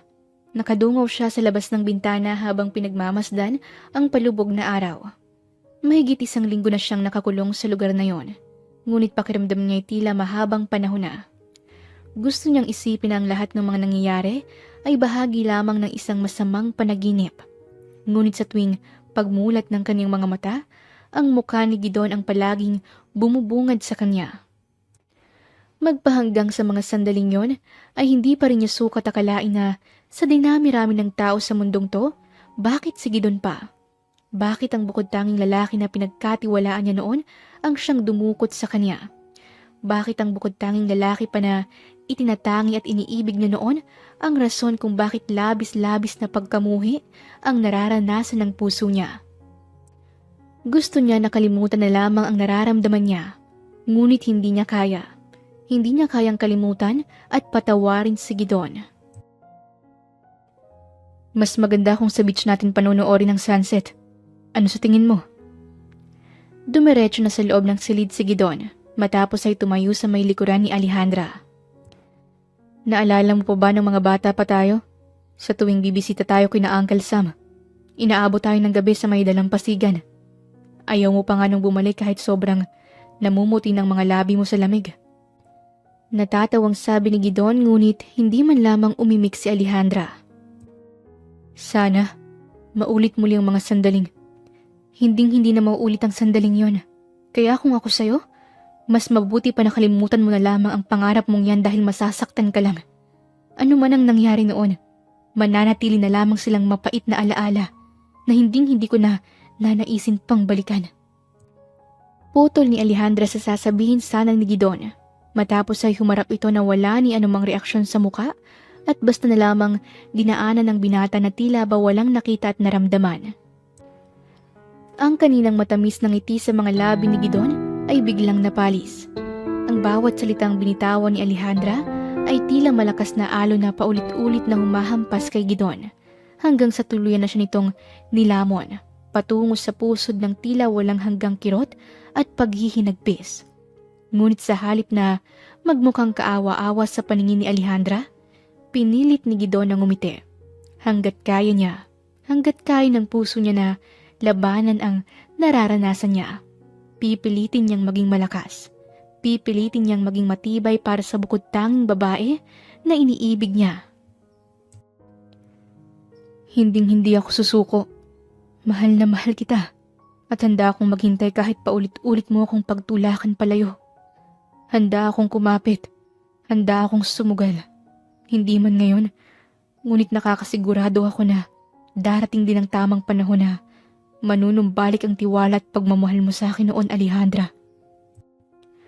Pinilit ni Gidon na wag mabasag ang boses niya hanggang sa huling letra ng bawat katagang binitawan niya. Maraming rason si Alejandra para patuloy siyang kamuhian at ipagtabuyan.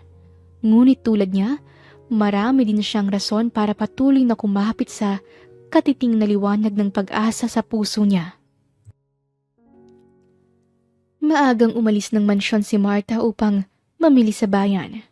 Medyo may kalayuan iyon kaya kinailangan niyang agahan, lalo pat bibihira lamang ang sasakyan na nagagawi roon. Mismong si Gidon na ang naghanda ng agahan para kay Alejandra. Kasalukuyang nasa sala si Gidon, Habang abala sa pagbabasa ng dyaryo nang bigla niyang marinig ang malakas na pagkatok mula sa main door. Mabilis niyang ibinaba ang hawak na dyaryo matapos ay nagtungo sa pinto para buksan ito. Hindi niya inaasahan na mapapaaga ng uwi si Marta. "Ang aga mo naman yata, Manang." Natigilang bigla si Gidon nang makita ang isang pamilyar na muka pagkatapos niyang buksan ang pinto. "Aga." Putol na sambit ni Gidon nang bigla na lamang siyang yakapin ng babae matapos ay masuyong hinagkan sa kaniyang mga labi. "I miss you so much. Buong akala ko hindi na tayo magkikita." Punong-puno ng pananabik ang mga mata ng babae habang nakatingin sa mga mata ni Gidon nang bigla itong dumako sa may hagdan. "Sino ang babaeng yon?" Tanong ng babae kay Gidon. Mabilis namang lumingon ang binata sa direksyon na tinumbok ng babae. Nakita ni Gidon si Alejandra. Nakatayo ito sa may paanan ng hagdan habang matamang nakatingin sa kanilang direksyon. "Are you out of your mind? Paano kung may masamang mangyari sa babaeng yon? Hindi ka ba natatakot sa maaaring mangyari sa'yo? Isa pa, ilang taon mong iningatan ang pangalan mo tapos bigla na lamang masisira ng dahil lamang sa kalokohan mo? My God, Gidon! Akala ko ba'y nakamove on ka na sa kanya? Yun pala hanggang salita ka lang." Nakalukip-kip na sabi ng babae habang pabalik-balik na naglalakad sa harapan ni Gidon. Hindi maitago sa mukha nito ang labis na pagkadisgusto. Suminghap ng malakas si Gidon, sabay tayo. "Yan ba ang rason mo kung bakit ka pumarito? Mas makakabuti pa siguro kung babalik ka na lamang sa Australia. Luke, ayokong magkaroon tayo ng samaan ng loob. Alam mo kung gaano ko pinapahalaga ng pagkakaibigan natin." Asik ni Gidon. "Naiintindihan ko ang pinanggagalingan mo, pero sana'y maintindihan mo rin ako. Mahal na mahal ko si Alejandra at hindi ko hahayaan na muli siyang mawalay sa akin." Hahakbang na sana si Gidon patalikod nang muling magsalita si Agatha.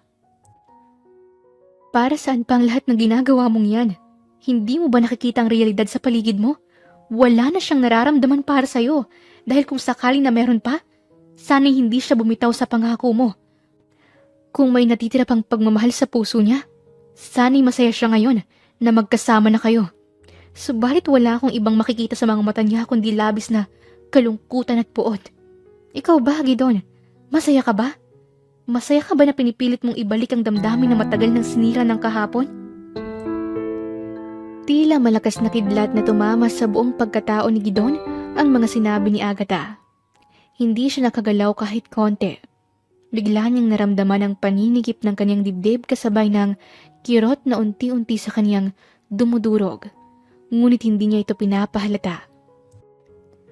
Kumuyom ang magkabilang kamay ni Gidon matapos ay nagsalita.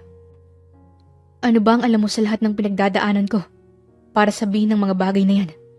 Hindi porke matalik tayong magkaibigan ay may karapatan ka ng sabihin ano man ang nais mo laban sa akin. Baka nakakalimutan mo kung anong posisyon mo sa buhay ko, Agatha."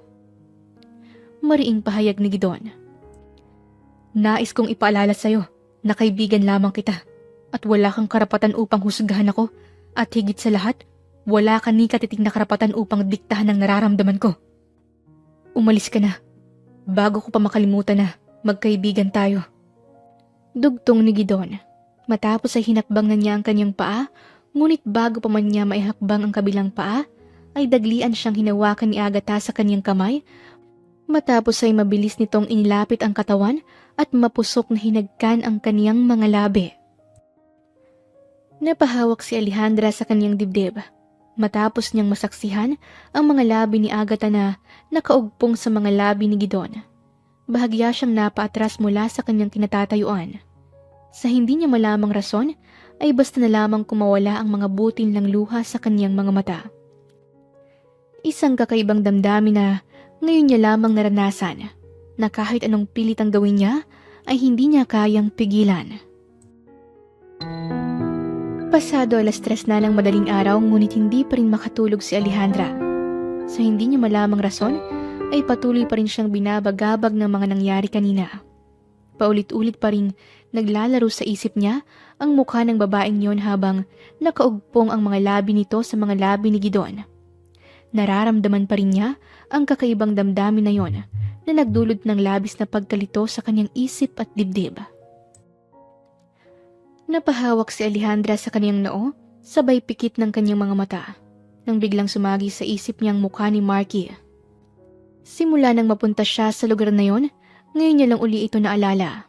Umaasa siya na sana'y ligtas ito maging ang kanyang buong pamilya. Hindi mo man lamang ba ako tatanungin kung sino ako sa buhay ni Gidon? Tanong ni Agatha. Kasalukuyan itong nasa loob ng silid ni Alejandra. Nakasandal ito sa bintana habang pinagmamasdan ang kabuuan ng silid. Samantalang si Alejandra naman ay tahimik lamang at nakaupo sa kama. Nagpakawala si Agatha ng malalim na hininga nang hindi na nito makayanan ang katahimikan. I hate to say this pero sa totoo lang, simula pa man noong marinig ko ang pangalan mo, hindi na kita gusto para kay Gidon. Hindi ko nga maintindihan kung bakit sa hinaba-haba ng panahon na magkahiwalay kayo, hanggang ngayon ay ikaw pa rin ang mahal niya. Ano bang meron sa'yo na wala ako? Sarkastikong tanong ni Agatha. Kung tutuusin nga, ay nasa kanya ng lahat ng panahon at pagkakataon, ngunit magpahanggang sa mga sandaling iyon ay bigo pa rin siya na mapanalunan ng puso ni Gidon. Si Agatha Collins ay isang half Filipina at half American. Hindi lamang siya kilala sa larangan ng pagmumodelo, kundi kilala rin siya bilang isa sa pinakabatang negosyante na nagpapatakbo sa kilalang brand ng sapatos. Maganda, sexy, matalino, at higit sa lahat ay maabilidad itong si Agatha. Kaya naman maraming lalaki ang nagkaka-interes sa kanya. Ngunit sa kasamang palad ay wala ni isa sa mga ito ang pumasa sa kanyang panlasa. Nagkakilala sina Agatha at Gidon sa isang fashion show sa Inglaterra. Isa si Agatha sa modelo doon at nagkataon naman na si Gidon ay isa sa mga nanunood.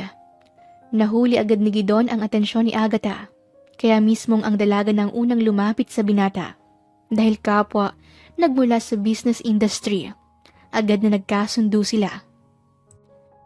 Noon pa man ay batid na ni Gidon ang tungkol sa nararamdaman ni Agatha, ngunit tanging pagkakaibigan lamang ang kaya niya ritong ipagkaloob. Buong akala ni Agatha ay makakaya niyang limutin ang pagmamahal niya para kay Gidon, ngunit nagkamali siya dahil ito pa rin ang bukod tanging lalaki na tinitibok ng puso niya. Naririnig mo ba ako? O sadyang nagbibingi-bingihan ka lang? Singhal ni Agatha sa pananatiling tahimik ni Alejandra. Hindi ito nakapagpigil. Lumakad ito patungo kay Alejandra at nang makalapit na ay malakas niya itong sinunggaban ng sampal mula sa kanyang kanang palad. Ngunit nanatili pa rin tahimik si Alejandra habang nakayuko na tila ba hindi man lang tinablahan. Dahil dito ay mas lalong nag-apoy ang galit sa dibdib ni Agatha na halos manginig ang laman niya. Huwag kang umasta na para bang ikaw lang ang nasasaktan. Kung labis-labis kang nahihirapan, mas triple ang paghihirap na nararanasan ni Gidon. Hindi mo lang alam kung anong klaseng hirap at sakripisyo ang ginawa niya para lamang makasama ka. Kung tutuusin nga si Gidon ang dapat na magdamdam dahil ikaw tong unang bumitaw, hindi siya. Nanginginig ang mga kamay ni Agatha sa galit. Nagpipigil siya na muling pagbuhatan ng kamay si Alejandra. Dahil sa susunod na gawin niya uli ito, tiyak na kamumuhian siya ni Gidon. Alejandra. Natigilan bigla si Alejandra nang marinig ang boses ni Gidon sa may pintuan. Napakagat si Alejandra sa kanyang pang-ibabang labi, sabay tagilid ng ulo niya. Binalot ng nakakabinging katahimikan ng buong silid. Nakadungaw si Gidon sa labas ng bintana habang nanatiling nakaupo si Alejandra sa ibabaw ng kama. Matagal na panahon na rin magbuhat ng huling damhin ni Gidon ang sariwang hangin habang nakamasid sa magandang tanawin na inaabot ng kanyang mga mata. Tunay ngang nakakagaan ng loob at nakakaalis ng problema. Wala ka bang sasabihin? Hindi mo ba ako tatanungin? Sa kauna-unahang pagkakataon ay mismong si Alejandra ang unang nagsalita na siya namang ikinagulat ni Gidon ng husto. Hindi mo ba ako sisisihin? Hindi mo ba isusumbat sa akin ang lahat? Pagkatapos sambitin ng mga katanungang ito, ay biglang lumakas ang ihip ng hangin. Walang rason para isumbat ko sa iyong lahat. Dahil mahal kita. Diretsong tugon ni Gidon kay Alejandra. Kung may dapat pang sumbatan, ako yun at hindi ikaw. Unti-unting kumuyom ang mga kamay ni Alejandra na nakahawak sa kumot. Biglang nagbago ang reaksyon sa mukha ng dalaga. Halata sa mukha nito na tila hindi niya nagustuhan ang naging tugon ng binata. Hanggang kailan mo ba itatago ang tunay na nararamdaman mo sa likod ng iyong anino? Hanggang ngayon ay tulad ka pa rin ng dati. Mapagkunwari. Bakit hindi mo subukang magpakatotoo kahit man lang sa pagkakataong ito? Batid ni Alejandra na maraming bagay si Gidon na nais sa kanyang itanong. Ngunit may mga bagay din na pumipigil sa kanya na gawin ito. At ang bagay na yon ay daladala pa rin ito. Kahit kailan ay hindi ako sa'yo nagsinungaling. Kahit kailan na hindi ako nagkunwari. Lahat ng mga sinabi at ipinadama ko sa'yo noon ay totoo. Mahal na mahal kita simula pa noon, magpahanggang ngayon, Alejandra. Kung ganon, bakit? Bakit ngayon ka lang? Bakit ngayon ka lang bumalik? Araw-araw akong naghintay. Araw-araw akong umasa na babalik ka sa akin, kahit paulit-ulit na hinahampas sa akin ang pagkakataon na malabo na tayong magsamang muli. Tiniis ko ang lungkot, ang kirot, ang labis na pangungulila dahil mahal na mahal kita. Gusto kong makita at mahawakan ng iyong mukha. Gusto kong marinig ang iyong boses. Gusto kong madama ang pagdantay ng iyong kamay. Ngunit ni minsan sa iyong buhay ay hindi mo sa akin ipinaramdam na pareho tayo ng inaasam at nararanasan. Batid ng Diyos kung gaano kita kamahal. Pero umabot sa punto na tuluyan na akong nawalan ng pag-asa. Nakakapagod din pala. Nakakapagod din pala na ako lang ang nagmamahal. Nakakapagod din pala na mahalin ka, Gidon. Mga kataga na matagal ng panahon na nakabaon sa dibdib ni Alejandra na tuluyang kumawala. Mga kataga na araw-araw na nagpapahirap sa damdamin niya. Ngunit ngayon ay tuluyan na itong nabigyan ng tuldok. Ipinangako niya noon sa kanyang sarili na sa oras na muli silang magharap ni Gidon at matapos niyang sabihin ng mga yon, ni isang butil ng luha ay walang papatak sa kanyang mga mata. Ngunit nagkamali siya dahil ganoon pala kahirap manindigan, lalo na kung ikaw na mismo ang nasadlak sa sitwasyon. Sunod-sunod na pumatak ang mga butil ng luha sa mukha ni Alejandra. Ilang sandali pa ay natagpuan niya na lamang ang kanyang sarili na naliligo sa kanyang sariling mga luha dahil sa labis-labis na kirot na nararanasan niya. Pakiramdam niya ay hindi na siya makakaahon sa paghihirap niya. Sa halip, ay mas lalo lamang siyang mababaon sa pagdurusa na habang buhay niyang papasanin. Masaya na ako sa buhay na meron ako ngayon. Mahal na mahal ko si Marky. At hindi ko kayang mabuhay nang wala siya sa tabi ko. Kaya please, palayain mo na ako. Wala ni isang salita na lumabas mula sa bibig ni Gidon. Sa halip, ay masaganang luha ang naging tugon niya sa lahat ng mga sinabi ni Alejandra. Naani mo'y libo-libong punyal na tumarak sa kanyang dibdib. Lalong-lalo na ang huling kataga na sinabi nito. Gustuhin man ni Gidon na sabihin ng lahat kay Alejandra ay wala siyang lakas ng loob. At kung sakali mang meron, may magbabago ba sakaling sabihin niya rito ang buong katotohanan? Tama ang lahat ng mga sinabi sa kanya ni na Marta at Agatha. Kailanman ay hindi natin matuturuan ang ating puso kung sino ang nais nitong mahalin. Dahil mismong ang puso natin ang may kakayahan at abilidad na pumili, kahit ano pa ang kahahantungan ng naging desisyon nito. Ipinikit ni Gidon ang kanyang mga mata habang patuloy na bumubuhos ang kanyang mga luha. Batid niya kung gaano kahirap at kasakit ang gagawin niya, ngunit kailangan niya itong gawin, hindi para sa kanyang sarili, kundi para sa bukod tanging babae na pinakamamahal niya. Kung ang kalayaan ng bukod tanging magbibigay sa'yo ng tunay na kaligayahan, pinapalaya na kita. Halos malagutan ng hininga si Gidon matapos niyang sabihin ng nakadudurog na mga katagang yon, ngunit pinilit niyang maging malakas. Wala siyang ibang pangarap kundi ang makasama si Alejandra habang buhay. Ngunit sa pagkakataong yon ay walang ibang bagay na Mas nanaig sa damdamin niya kundi ang kaligayahan nito, kapiling ng lalaki na siyang bukod tangi nitong iniibig ng husto. Nagising bigla si Alejandra nang maramdaman ang init na bumalot sa kanyang kamay, at sa kanyang pagising ay sumalubong sa kanyang muka ng kanyang ina at ama. "Salamat sa Diyos at ligtas ka, anak!" Nangingilid ang mga luhang sabi ni Fidelis habang nakahawak sa kamay ni Alejandra. "Labis kami nag-alala sa'yo, lalong-lalo na si Marky."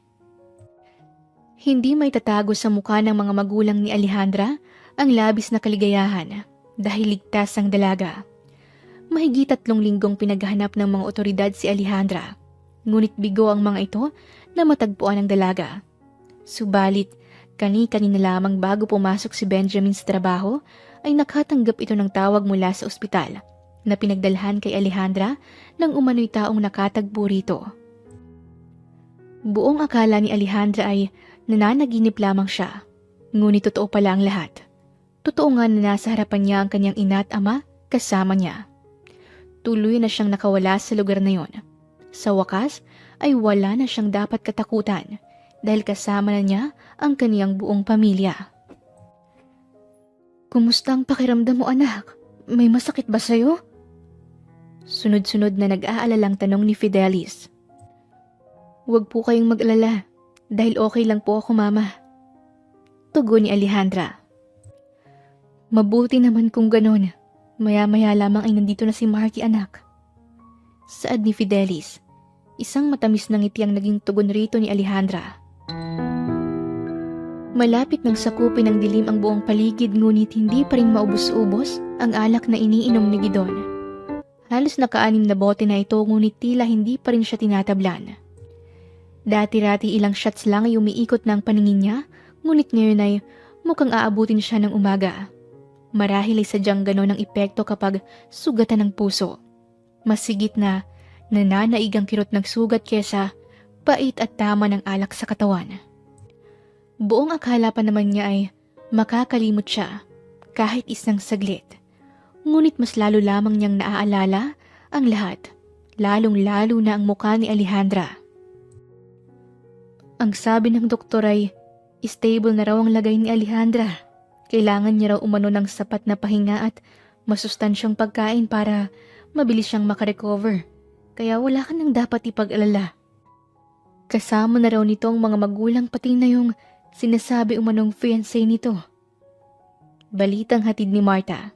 Katatanggap lamang nito ng tawag mula sa ospital na pinagdalhan ni Gidon kay Alejandra. Habang nag-uusap kanina sina Alejandra at Gidon, nang biglang nawala ng malay ang dalaga. Mabilis naman itong naisugod sa pinakamalapit na ospital. Ayon sa doktor na tumingin kay Alejandra, hindi na umano kinaya ng katawan nito ang matinding depression, kaya ito nag-breakdown. Mabuti umano dahil agad itong naisugod sa ospital, dahil baka kung anong komplikasyon ang posibleng idulot nito. Wala po ba kayong natatanggap na sulat mula kay Mr. Fujiwara, Mama? Tanong ni Alejandra. Kalalabas lamang nito ng ospital. Wala, anak. Nagtataka nga ako kung bakit hindi pa rin siya nagpapadala ng sulat. Hindi kaya nagkaroon ng problema sa kanila? May pag-aalala sa boses ni Fidelis. Dati-rati naman ay maagang nagpapadala ng sulat si Mr. Fujiwara. Ngunit ngayon ay malapit nang matapos ang buwan ay wala pa rin silang natatanggap. Bumuntong hininga si Alejandra. Matapos ay itinuon ang tingin sa study table niya. Naroon ang kahon na pinaglalagyan niya ng mga sulat na natatanggap niya mula kay Mr. Fujiwara. Sana naman ay walang masamang nangyari sa kanya. Bulong ni Alejandra sa kaniyang sarili. Mas mabuti siguro kung magpadala ka uli sa kanya ng sulat. Kamustahin mo siya. Tiyak na matutuwa yun, anak. Suwestyon ni Fidelis. Abala ito sa pagliligpit ng mga gamit sa loob ng silid ni Alejandra. Mas mabuti nga po siguro, Mama. Pero sa ngayon ay magpahinga ka muna para manumbalik ang iyong lakas. Lumabas na si Fidelis ng silid. Naiwan si Alejandra habang nananatiling nakatingin sa kahon na nasa ibabaw ng mesa. Sanay na siya na may natatanggap na sulat mula kay Mr. Fujiwara, kaya marahil ganoon na lamang ang lungkot na nararamdaman niya. Pagkatapos ng 2 linggong pamamahinga ni Alejandra, ay nagpasya si Marky na ituloy ang kasal. Sumang-ayon naman si Alejandra sa naging desisyon nito dahil batid niya kung gaano naghintay ang binata sa araw ng kasal nila. At sa pagkakataong yon, ay titiyakin na ni Marky na walang sino man na makakapigil sa pag-iisang dibdib nila ni Alejandra, kahit na si kamatayan man. Han. Laking gulat ni Alejandra nang marinig niya ang boses ni Marky sa may pintuan. Dali-dali niyang ibinalik ang mga sulat sa loob ng kahon. Matapos ay nagmamadaling tumungo sa pinto. Ikaw pala, anong ginagawa mo rito? Akala ko... Hindi na naipagpatuloy pa ni Alejandra ang sasabihin niya nang biglang sarahan ni Marky ng mapupusok na halik ang kaniyang mga labi. I miss you so much, Han. Hindi na ako makapaghintay na sumapit ang umaga. Sambit ni Marky habang hinahagod ng mapupusok na halik ang mga labi ni Alejandra. Ilang sandali pa'y unti-unting bumaba ang halik ni Marky patungo sa leeg ni Alejandra. Nagsimula na ring gumalaw ang malilikot nitong mga kamay. Ngunit bago pa man itong matagpuan ng butones ng suot na blusa ni Alejandra, ay kaagad itong hinawakan ng dalaga sa magkabilang kamay, dahilan para mapahinto ito sa ginagawa. Tama na, baka makita tayo ni Mama, baka kung ano pang isipin nila sa'yo. Saway ni Alejandra matapos ay inayos ang suot niya dahil bahagya itong nagulo matapos ang ginawa ni Marky. The hell I care. I don't care kung anong isipin nila sa akin. All I want is you. Gusto na kitang makasama. Tatangkain pa sana ni Marky na muling halikan si Alejandra, ngunit mabilis na pinihit ng dalaga ang muka para iwasan ito. Kailan ka pa naging agresibo? May kailangan pa ba akong makita o malaman bago tayo ikasal? Gumuhit sa mukha ni Alejandra ang disappointment sa mga kinikilos ni Marky. Don't you like it? O sadyang hindi ka lang masaya na makita ako? Napalis ang pananabik sa mukha ni Marky matapos nitong makita ang naging reaksyon ni Alejandra. Ilang araw siya ritong nangungulila ngunit tila kabaliktaran naman ito sa nararamdaman ng dalaga. Of course, I'm happy. Hindi ko lang inaasahan na pupunta ka rito, lalo na't bisperas ng kasal natin. Tugon ni Alejandra, tsaka niya binalik ang tingin kay Marky. Oh, come on. Don't tell me nagpapaniwala ka sa mga kasabihan ng matatanda. As long as nananatili ang pagmamahalan ng 2 tao, walang anuman o sino man ang makakapaghiwalay sa kanila. Tumuloy na si Marky sa loob ng silid ni Alejandra. Matapos ay naupo sa ibabaw ng kama. Mahal na mahal kita at hinding-hindi magbabagong nararamdaman ko para sa'yo. Kahit ano pang klaseng pamahiin pa yan. Punong-puno ng pagmamahal at determinasyon ng bawat salitang binitiwan ni Marky nang tingnan si Alejandra mula sa kanyang pagkakaupo. Patawad. Bahagyang napailing sa kanyang ulo si Alejandra. Sa halip na magdulot ng saya sa puso niya ang mga sinabi ni Marky, ay naging dahilan ito upang makaramdam ng kirot ang dibdib niya.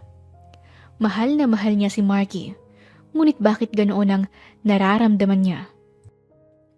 Gusto mo bang kumain tayo sa labas? O di kaya na may manood tayo ng pelikula? Kasama sina tito at tita. What do you think? Saad ni Marky para aluhin si Alejandra ngunit tila hindi nagustuhan ng dalaga ang naging suhestyon niya. Marky, please, wala namang mawawala sa atin kung maniniwala tayo, di ba? Humangos ng malalim si Marky matapos ay tumayo mula sa kama. Alright, hindi na kita kukulitin. I'm sorry kung naging mapilit ako. Sige na, magpahinga ka na. Alam kong pagod ka. Malungkot na sabi ni Marky matapos ay naglakad na patungo sa pintuan. Good night. Bukas na lang natin ituloy pagkatapos ng kasal natin. I'm sure wala ka ng rason para tanggihan ako. Isang halik sa pisngi ang iginawad ni Marky kay Alejandra bago tuluyang lumabas ng silid. Sa totoo lang, wala sa plano ni Marky na puntahan si Alejandra dahil alam niya na magagalit ito sa kanya. Hindi niya ito masisisi kung bakit naging ganoon ang reaksyon nito. Sadyang sobrang namiss niya si Alejandra at hindi matatahimik ang loob niya kapag hindi niya ito nakita. Maraming salamat sa lahat. Sambit ni Alejandra, sabay pihit ng katawan at tumingin sa direksyon ni Marky. Pagkarinig ay sumilay ang matamis na ngiti sa mga labi ni Marky. Hindi nito napigil ang sarili na humakbang pabalik sa direksyon ni Alejandra. At nang makalapit na siya sa tabi nito, ay masuyo niya itong hinagkan sa mga labi. "Oh, Han," daing ni Marky at ibinaon ang mukha sa buhok ni Alejandra at masuyong hinagkan. "I need you so badly, Han. Please, huwag kang tumanggi." Pabulong na pakiusap ni Marky. Matapos ay isinara ang pinto. Isinandal niya si Alejandra sa pader at pinaliguan ito ng mapupusok na halik. "Tama bang ginagawa natin? Hindi pa tayo kasal." May bakas ng pag-aalala sa boses ni Alejandra. "Of course, Han. Wala naman akong nakikitang masama. Isipin mo na lang na ito ang advansani mo natin." Sumilay ang pilyong ngiti sa mga labi ni Marky. Nagsimula nang gumalaw ang malilikot na kamay ni Marky. Mula sa bewang ni Alejandra ay unti-unti itong lumipat sa butones ng blouse na suot-suot ng dalaga. Walang kahirap-hirap iyong nabuksan at lumantad kay Marky ang dibdib ni Alejandra na nasa ilalim ng manipis na lacy bra matapos ay tsaka iginawi ang kamay sa paghahanap ng hook nito. "Marky." Bahagyang itinagilid ni Alejandra ang ulo niya nang makaramdam siya ng pagkasiwa. Matagal na silang magkarelasyon ni Marky ngunit hanggang dampi lamang sa kanyang mga labi ang ginagawa nito sa kanya. At sa totoo lang ay hindi niya alam kung ano ang gagawin niya, kung tama ba ang ginagawa nila. "Napanood ko sa balita na ngayon ang kasal ni na Alejandra at ng kaniyang nobyo." Batid ni Marta na hindi makakatulong ang impormasyon na ipinabot niya kay Gidon. Ngunit mas mabuti na ang ganon para mamulat na ito sa katotohanan na hindi si Alejandra ang babaeng inilaan para sa kanya. "Ganun ba? Masaya ako para sa kanya." Napahawak si Marta sa kanyang dibdib. Tsaka lamang siya nakahinga ng maayos. Sa loob ng mahigit 2 linggong pananahimik, sa wakas ay narinig na niyang muli ang tinig ng binata. Buong akala niya ay patuloy itong maglalagay ng harang sa pagitan nilang dalawa. Simula nang mawala si Alejandra sa pamamahay na yon, ay daig pa ang sementeryo sa labis na katahimikan ng buong paligid. Nanatili si Gidon na nakakulong sa silid nito, na walang ibang hawa kundi bote ng alak. Mula araw hanggang sumapit ang gabi, wala itong ibang iniintindi kundi ang uminom at paulit-ulit na sinisisi ang sarili sa naging katapusan nila ni Alejandra.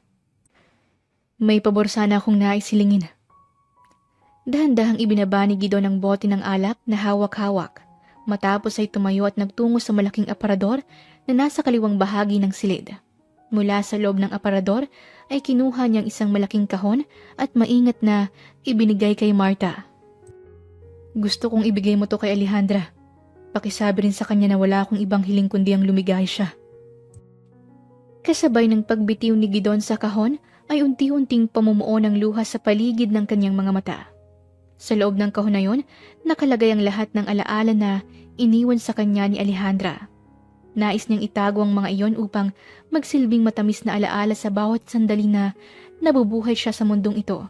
Ngunit napagtanto niya na kailangan niya itong pakawalan. Hindi dahil sa kirot na maaaring idulot ng mga ito, kundi dahil sa itong nararapat niyang gawin. Tama ang lahat ng sinabi sa kanya ni Alejandra. Ano man ang namagitan sa kanila noon, ay mananatili na lamang na alaala sa bawat paglipas ng panahon. Isang oras bago sumapit ang 2:00 ng hapon nang lumapag ang private chopper kung saan lulan si Marta. Agad nitong pinuntahan ang address na isinulat ni Gidon sa papel. Ilang minuto pa'y magsisimula na ang kasal. Umaasa siya na sana'y hindi pa nakakaalis ng bahay si Alejandra upang personal na maibigay rito ang kahon. "Manang Marta, ano pong ginagawa niyo rito? Paano niyo po nahanap ang lugar na to?" Sunod-sunod na tanong ni Alejandra nang makita niya si Marta.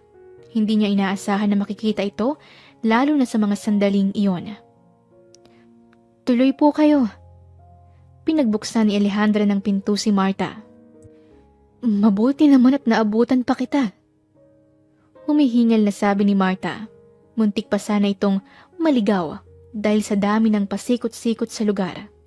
Mabuti na lang dahil nagkataon na nakita siya ng isa sa mga tano doon at sinamahan siya na hanapin ang bahay ng dalaga. Napakaganda mo sa suot mong wedding gown at mas lalo ka pang gaganda kung susubukan mong ngumiti. Pinihit ni Alejandra ang kanyang muka upang iwasan ang mga mata ni Marta na nakatingin sa kanya. Ano po bang sadya niyo? Kung pumunta kayo rito para magmakaawa na itigil ang kasal, nag-aaksaya lamang kayo ng panahon. Alam ko na parang tunay na anak ng turing niyo kay Gidon at kung gaano niyo siya kamahal. Subalit ikinalulungkot kong sabihin na buo na ang desisyon ko. Nagmamahalan kami ni Marky at wala akong nakikitang rason para hindi ko ituloy ang kasal. Please, kung may natitira pa sa inyo kahit kaunting respeto sa inyong sarili, mas makabubuti pa na umalis na lamang kayo. Napapikit si Alejandra ng kanyang mga mata. Sabay kagat sa pang-ibabang labi niya. Hindi niya gustong ipagtabo yan si Marta, ngunit wala siyang ibang maisip na paraan para hindi nito maisakatuparan anumang pinaplano nito sa kaniyang kasal. Mahal mo siya, ngunit bakit ibang sinasabi ng iyong mga mata? Direktang tanong ni Marta na siyang ikinamulat ng mga mata ni Alejandra. Hindi niya inaasahan ang magiging tanong nito sa kanya. Wala kang dapat ikabahala. Nagpunta ako rito para ibigay ito sa'yo, hindi para manggulo sa kasal mo. Ipinatong ni Marta ang kahon na hawak-hawak sa ibabaw ng side table malapit kay Alejandra. Huwag mong ipilit ang lahat kung hindi ka naman talaga totoong masaya dahil sa bandang huli, walang ibang magdudusa kundi ikaw, lalong-lalo ng puso mo na siyang higit na maaapektuhan. Sige na, aalis na ako. Nagpaalam na si Marta kay Alejandra. Hindi pa rin makagalaw si Alejandra mula sa kanyang pagkakaupo. Tila nagkaroon ng malaking impact sa buong pagkatao niya ang lahat ng mga sinabi ni Marta. Tsaka lamang bumalik si Alejandra sa kanyang sarili makalipas ang ilang minuto. Napatingin siya sa gawin ng kahon na iniwan sa kanya ni Marta. Tama ba na tumanggap siya rito ng anumang bagay na nakakasiguro siyang pag-aari ni Gidon? Ayaw na sanang lapitan pa ni Alejandra ang kahon ngunit tila may kung ano na humihila sa kanyang mga paa na lapitan at tingnan ang laman nito. Anak, nakahanda ka na ba? Malilate na tayo. Narinig ni Alejandra na sabi ng kanyang ina sa labas ng pintuan. Malapit na po mama, teka lang po. Tugon ni Alejandra. Nagdadalawang isip pa rin si Alejandra habang naglalakad patungo sa mesa. Kung sa bagay, wala namang mawawala sa kanya kung susubukan niya iyong buksan upang alamin ang bagay na nasa loob nito. Kung magtatagal pa siya sa loob ng kanyang silid para pag-isipan ng lahat, tiyak na mahuhuli siya sa kanyang kasal. Mariing ipinikit ni Alejandra ang kanyang mga mata sabay hugot ng malalim na hininga bago niya binuksan ang kahon. Nanlaki ang mga mata niya matapos masaksihan ang pamilyar na sobre sa loob nito. Nanginginig ang kamay niya nang kunin ang isa sa mga ito. Napahawak siya sa kanyang bibig nang makita niya ang kanyang pangalan sa likod nito. Halos mapuno ang simbahan sa dami ng mga dumalo sa magaganap na kasal ng anak ng isa sa mga kilalang pamilya sa buong Pilipinas. Ilang minuto na lamang ay magsisimula na ang kasal. Ngunit hindi pa rin masilayan ng lahat ang mukha ni Alejandra. Nagsimula ng mag-alala ang mga magulang ni Marky, lalong-lalo na ang binata. Kaya naman, inatasan nito ang isa sa mga tauhan nila na puntahan si Alejandra para alamin kung ano ang sitwasyon nito. Tumalikod ang binata para kunin ang cellphone niya sa loob ng suot niyang slack nang bigla itong mag-vibrate. Dali-dali niya itong kinuha sa pag-aakala na si Alejandra ang tumatawag sa kanya. At hindi nga siya nagkamali. Hello, Han. Nasaan ka na? Kanina ka pa namin hinihintay. Nag-aalalang sabi ni Marky. Tsaka lamang siya nakahinga ng maayos matapos niyang marinig ang boses ni Alejandra sa kabilang linya. I'm sorry, Marky. Pero hindi ko na magagawang ipagpatuloy ang kasal natin. I'm sorry. Umiiyak na sabi ni Alejandra. Napadilat ng husto ang mga mata ni Marky pagkatapos niyang marinig ang naging pahayag ni Alejandra. Nabitawan niya ang hawak na cellphone. Naging blanko bigla ang isip niya. Ang inaasahan niya na pinaka-espesyal na araw sa buhay niya ay nauwi sa isang masaklap na katapusan. Nasaan ako? Tsaka lamang nagising si Alejandra pagkatapos tumama ang ulo niya sa semento ng tangkain niyang maglaban sa mga lalaking nais dumukot sa kanya. Pupuntahan niya sana si Gidon para kausapin ngunit tinambangan siya ng 3 lalaki bago siya sumakay ng tricycle patungo sana sa terminal ng bus. Sinubukan ni Alejandra na kumilos ngunit nakatali ang kanyang mga kamay at paa. Inilibot niya ang paningin sa buong paligid. Hindi pamilyar sa kaniyang lugar na yon, ngunit base sa itsura nito, nakasisiguro siya na nasa loob siya ng isang abandonadong bodega. Nagsimula na siyang makaramdam ng takot, ngunit sa halip na magpadala sa nararamdaman niya ay pinilit niyang maging malakas. Makalipas ang ilang minuto ay dahan-dahang nagbukas ang pinto. Nanlaki ang mga mata ni Alejandra nang mabanaag niya ang mukha ng isa sa 3 lalaki na pumasok sa loob. May dala-dala itong baril maging ang 2 pa nitong kasamahan. Anong ibig sabihin ng lahat ng to, Marky? Nalilitong tanong ni Alejandra sa mga nangyayari. Hindi niya maintindihan kung bakit kasama ni Marky ang mga lalaking dumukot sa kanya. Hindi ba dapat akong magtanong sa inyo? Anong nangyari? Bakit ginawa mo sa akin ang lahat ng to? Akala ko ba nagmamahalan tayo? Na ako lamang ang bukod tanging lalaki na nais mong makasama habang buhay? Alejandra, bakit nagawa mo kong saktan ng ganito? Bakit? Umalingaw-ngaw ang malakidlat na boses ni Marky sa buong paligid.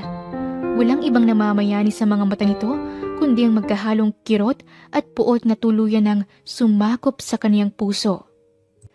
Bakit, Alejandra? Nang dahil ba sa lalaking yun, kaya biglang nagbagong nararamdaman mo para sa akin? Magsalita ka! Lumapit si Marky kay Alejandra.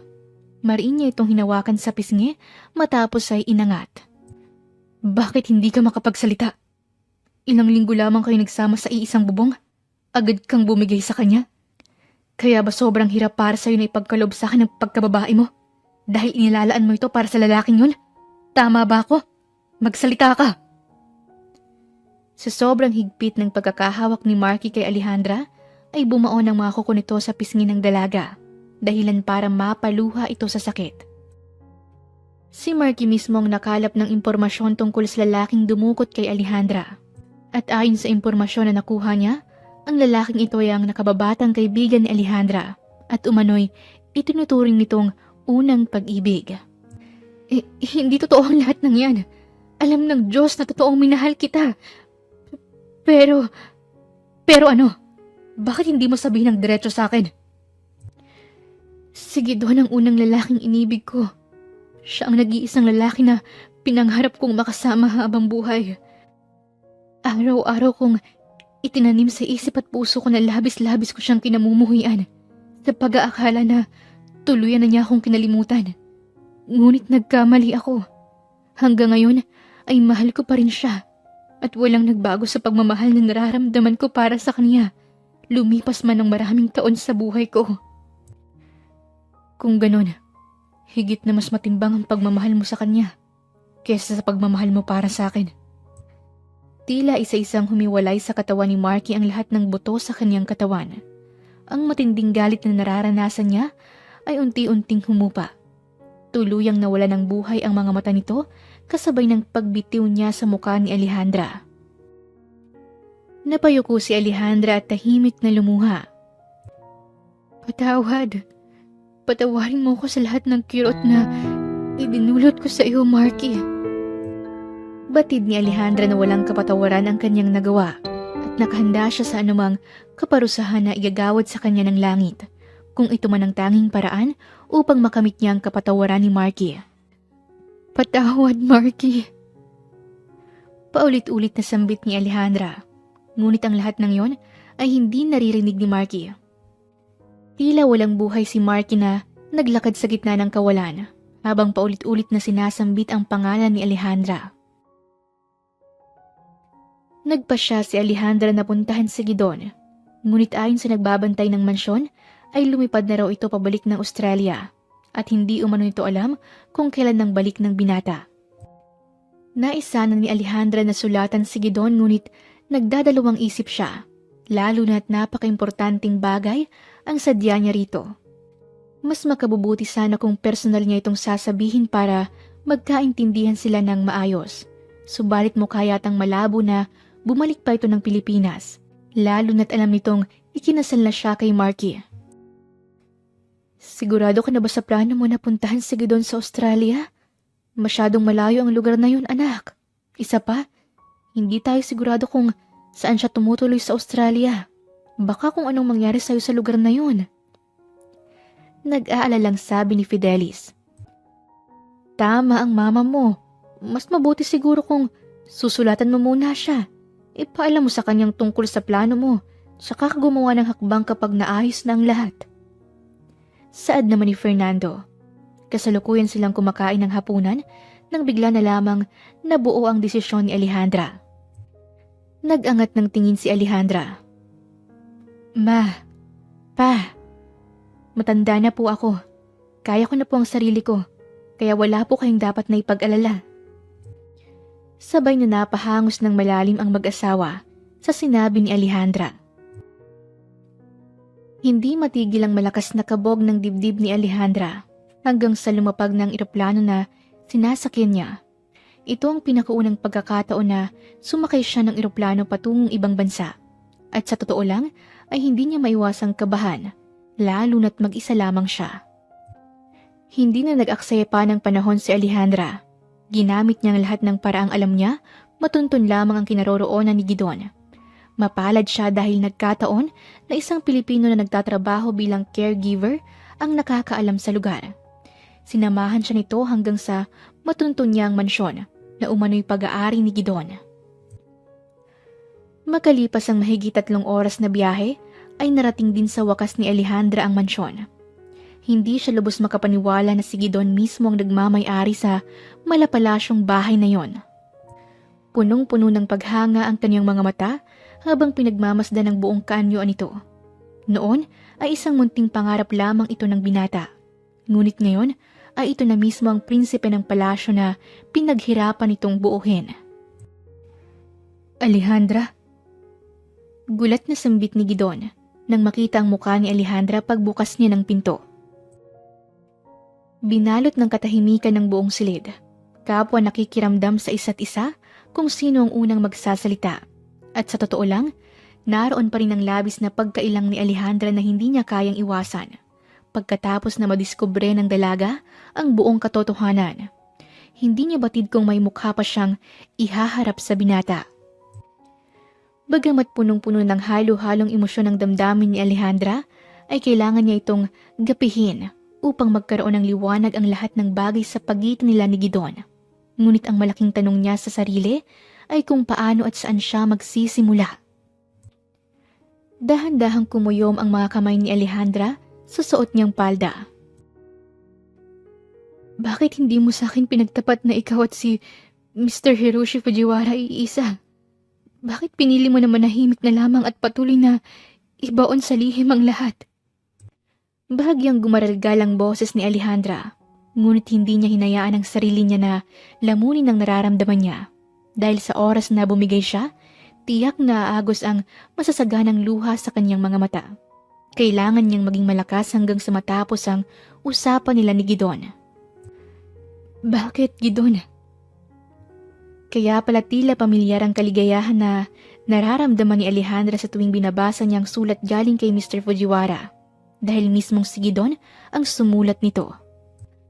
Nanatiling nakapako ang paningin ni Gidon sa kawalan. Isang nakakalugmok na buntong hininga ang pinakawalan nito. Sabay baling ng tingin sa magkabila niyang kamay. May magbabago ba kung sakaling sinabi ko sa iyong lahat? Mapipigilan ka ba ng katotohanan na pakasalan ng lalaking yun? Sobrang bigat ng mga letra sa bawat salitang lumabas mula sa bibig ni Gidon na punong-puno ng labis na paghihinagpis.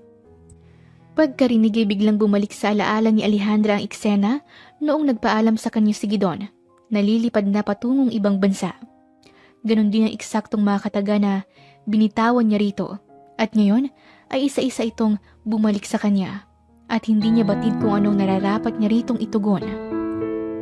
Batid ng Diyos kung gaano ako sa'yo namumulila, ngunit iniis ko ang lahat. Sobrang hirap para sa akin na malayo sa'yo at mas lalo pang nadagdagan ng paghihirap ko ng mamatay ang aking mga magulang. Ngunit sa halip na panghinaan ng loob, ay ginawa ko itong inspirasyon upang mas lalong magpursige sa buhay. Mahabang pahayag ni Gidon. Buong akala ng pamilya ni Gidon ay papala rin sila sa Australia. Ngunit isang malagim na aksidente ang sinapit ng mga magulang ni Gidon.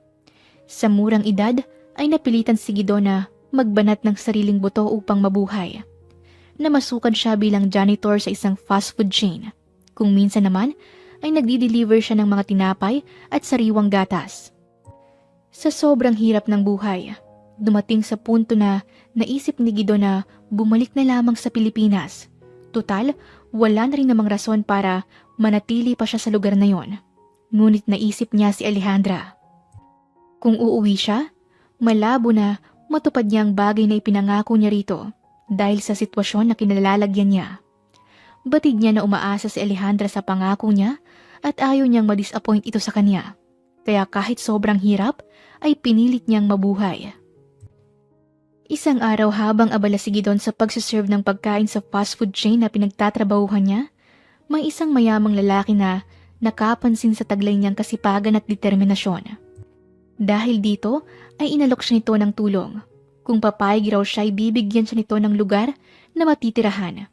At ito mismo magpapaaral sa kanya hanggang sa kolehiyo. Walang pag-aalinlangan na tinanggap ni Gidon ang alok na tulong ng matanda.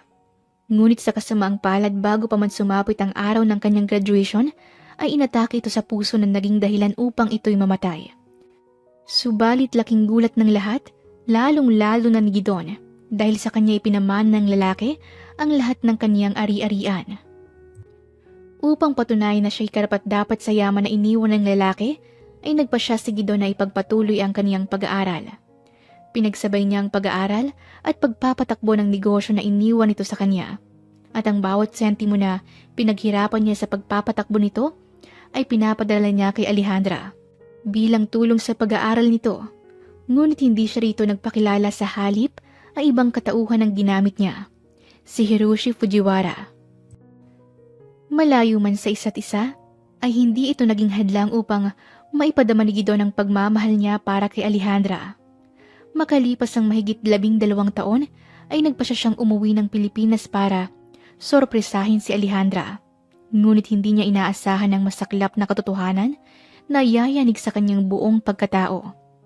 Hindi niya lubos maisip na ang bukod tanging babae na pinakaiibig niya ay ikakasal na sa iba. Halos madurog ng pinong-pino ang puso ni Gidon. Hindi niya makakaya na mawala si Alejandra sa piling niya. Dahil sa matinding bugso ng damdamin, ay dinukot niya ito bago pa ito makatapak sa simbahan. At dinala sa bahay bakasyunan na nabili niya 5 taon na ang nakalipas. Dito niya sana planong dalhin si Alejandra ngayon na nakabalik na siya. Dahil sa angking ganda ng buong lugar, ngunit hindi niya inaakala na mauuwi ang lahat sa malamig na rehas. Ginawa ni Gidon ang lahat. Maibalik lamang ang nasirang tiwala at pagmamahal sa kanya noon ni Alejandra. Ngunit sa kasamaang palad ay hindi umanib sa kagustuhan niyang pagkakataon. Dahil sa halip na magkaayos sila, ay naging dahilan lamang ito upang lumayo ang loob nito at patuloy siyang kasuklaman. Patawarin mo ko kung hindi ako naging tapat sa pagmamahalan natin. Bumitaw ako sa pangako mo sa pag-aakala na tuluyan mo na akong kinalimutan. Hinayaan ko ang puot na maghari sa puso ko. Maaaring nabulag ako ng puot ngunit ni minsan ay hindi nagawang makalimot ng puso ko. Mahal na mahal pa rin kita hanggang ngayon at pakamamahalin sa habang panahon. Tuluyang nabasag ang boses ni Alejandra kasabay ng pagbuhos ng masasaganang luha sa kaniyang mga mata. Kulang pa ang salitang labis na kirot upang ilarawan ang damdamin na nararanasan ni Alejandra sa mga sandaling yon. Kung tutuusin, si Gidon ang naging biktima dahil sobrang pasakit ang dinanas nito samantalang siya'y walang ibang inisip kundi ang sarili niya. Ni minsan ay hindi pumasok sa isip niya na ang lahat ng tagumpay na nakamit niya ay dahil kay Gidon. Kung hindi dahil rito, baka hanggang ngayon ay nananatili pa rin sila sa putik na kinasasadlakan nila noon. Dahan-dahang naglakad si Gidon patungo sa direksyon ni Alejandra at nang makalapit na siya sa tabi nito ay isang masuyong halik ang ipinagkaloob niya rito.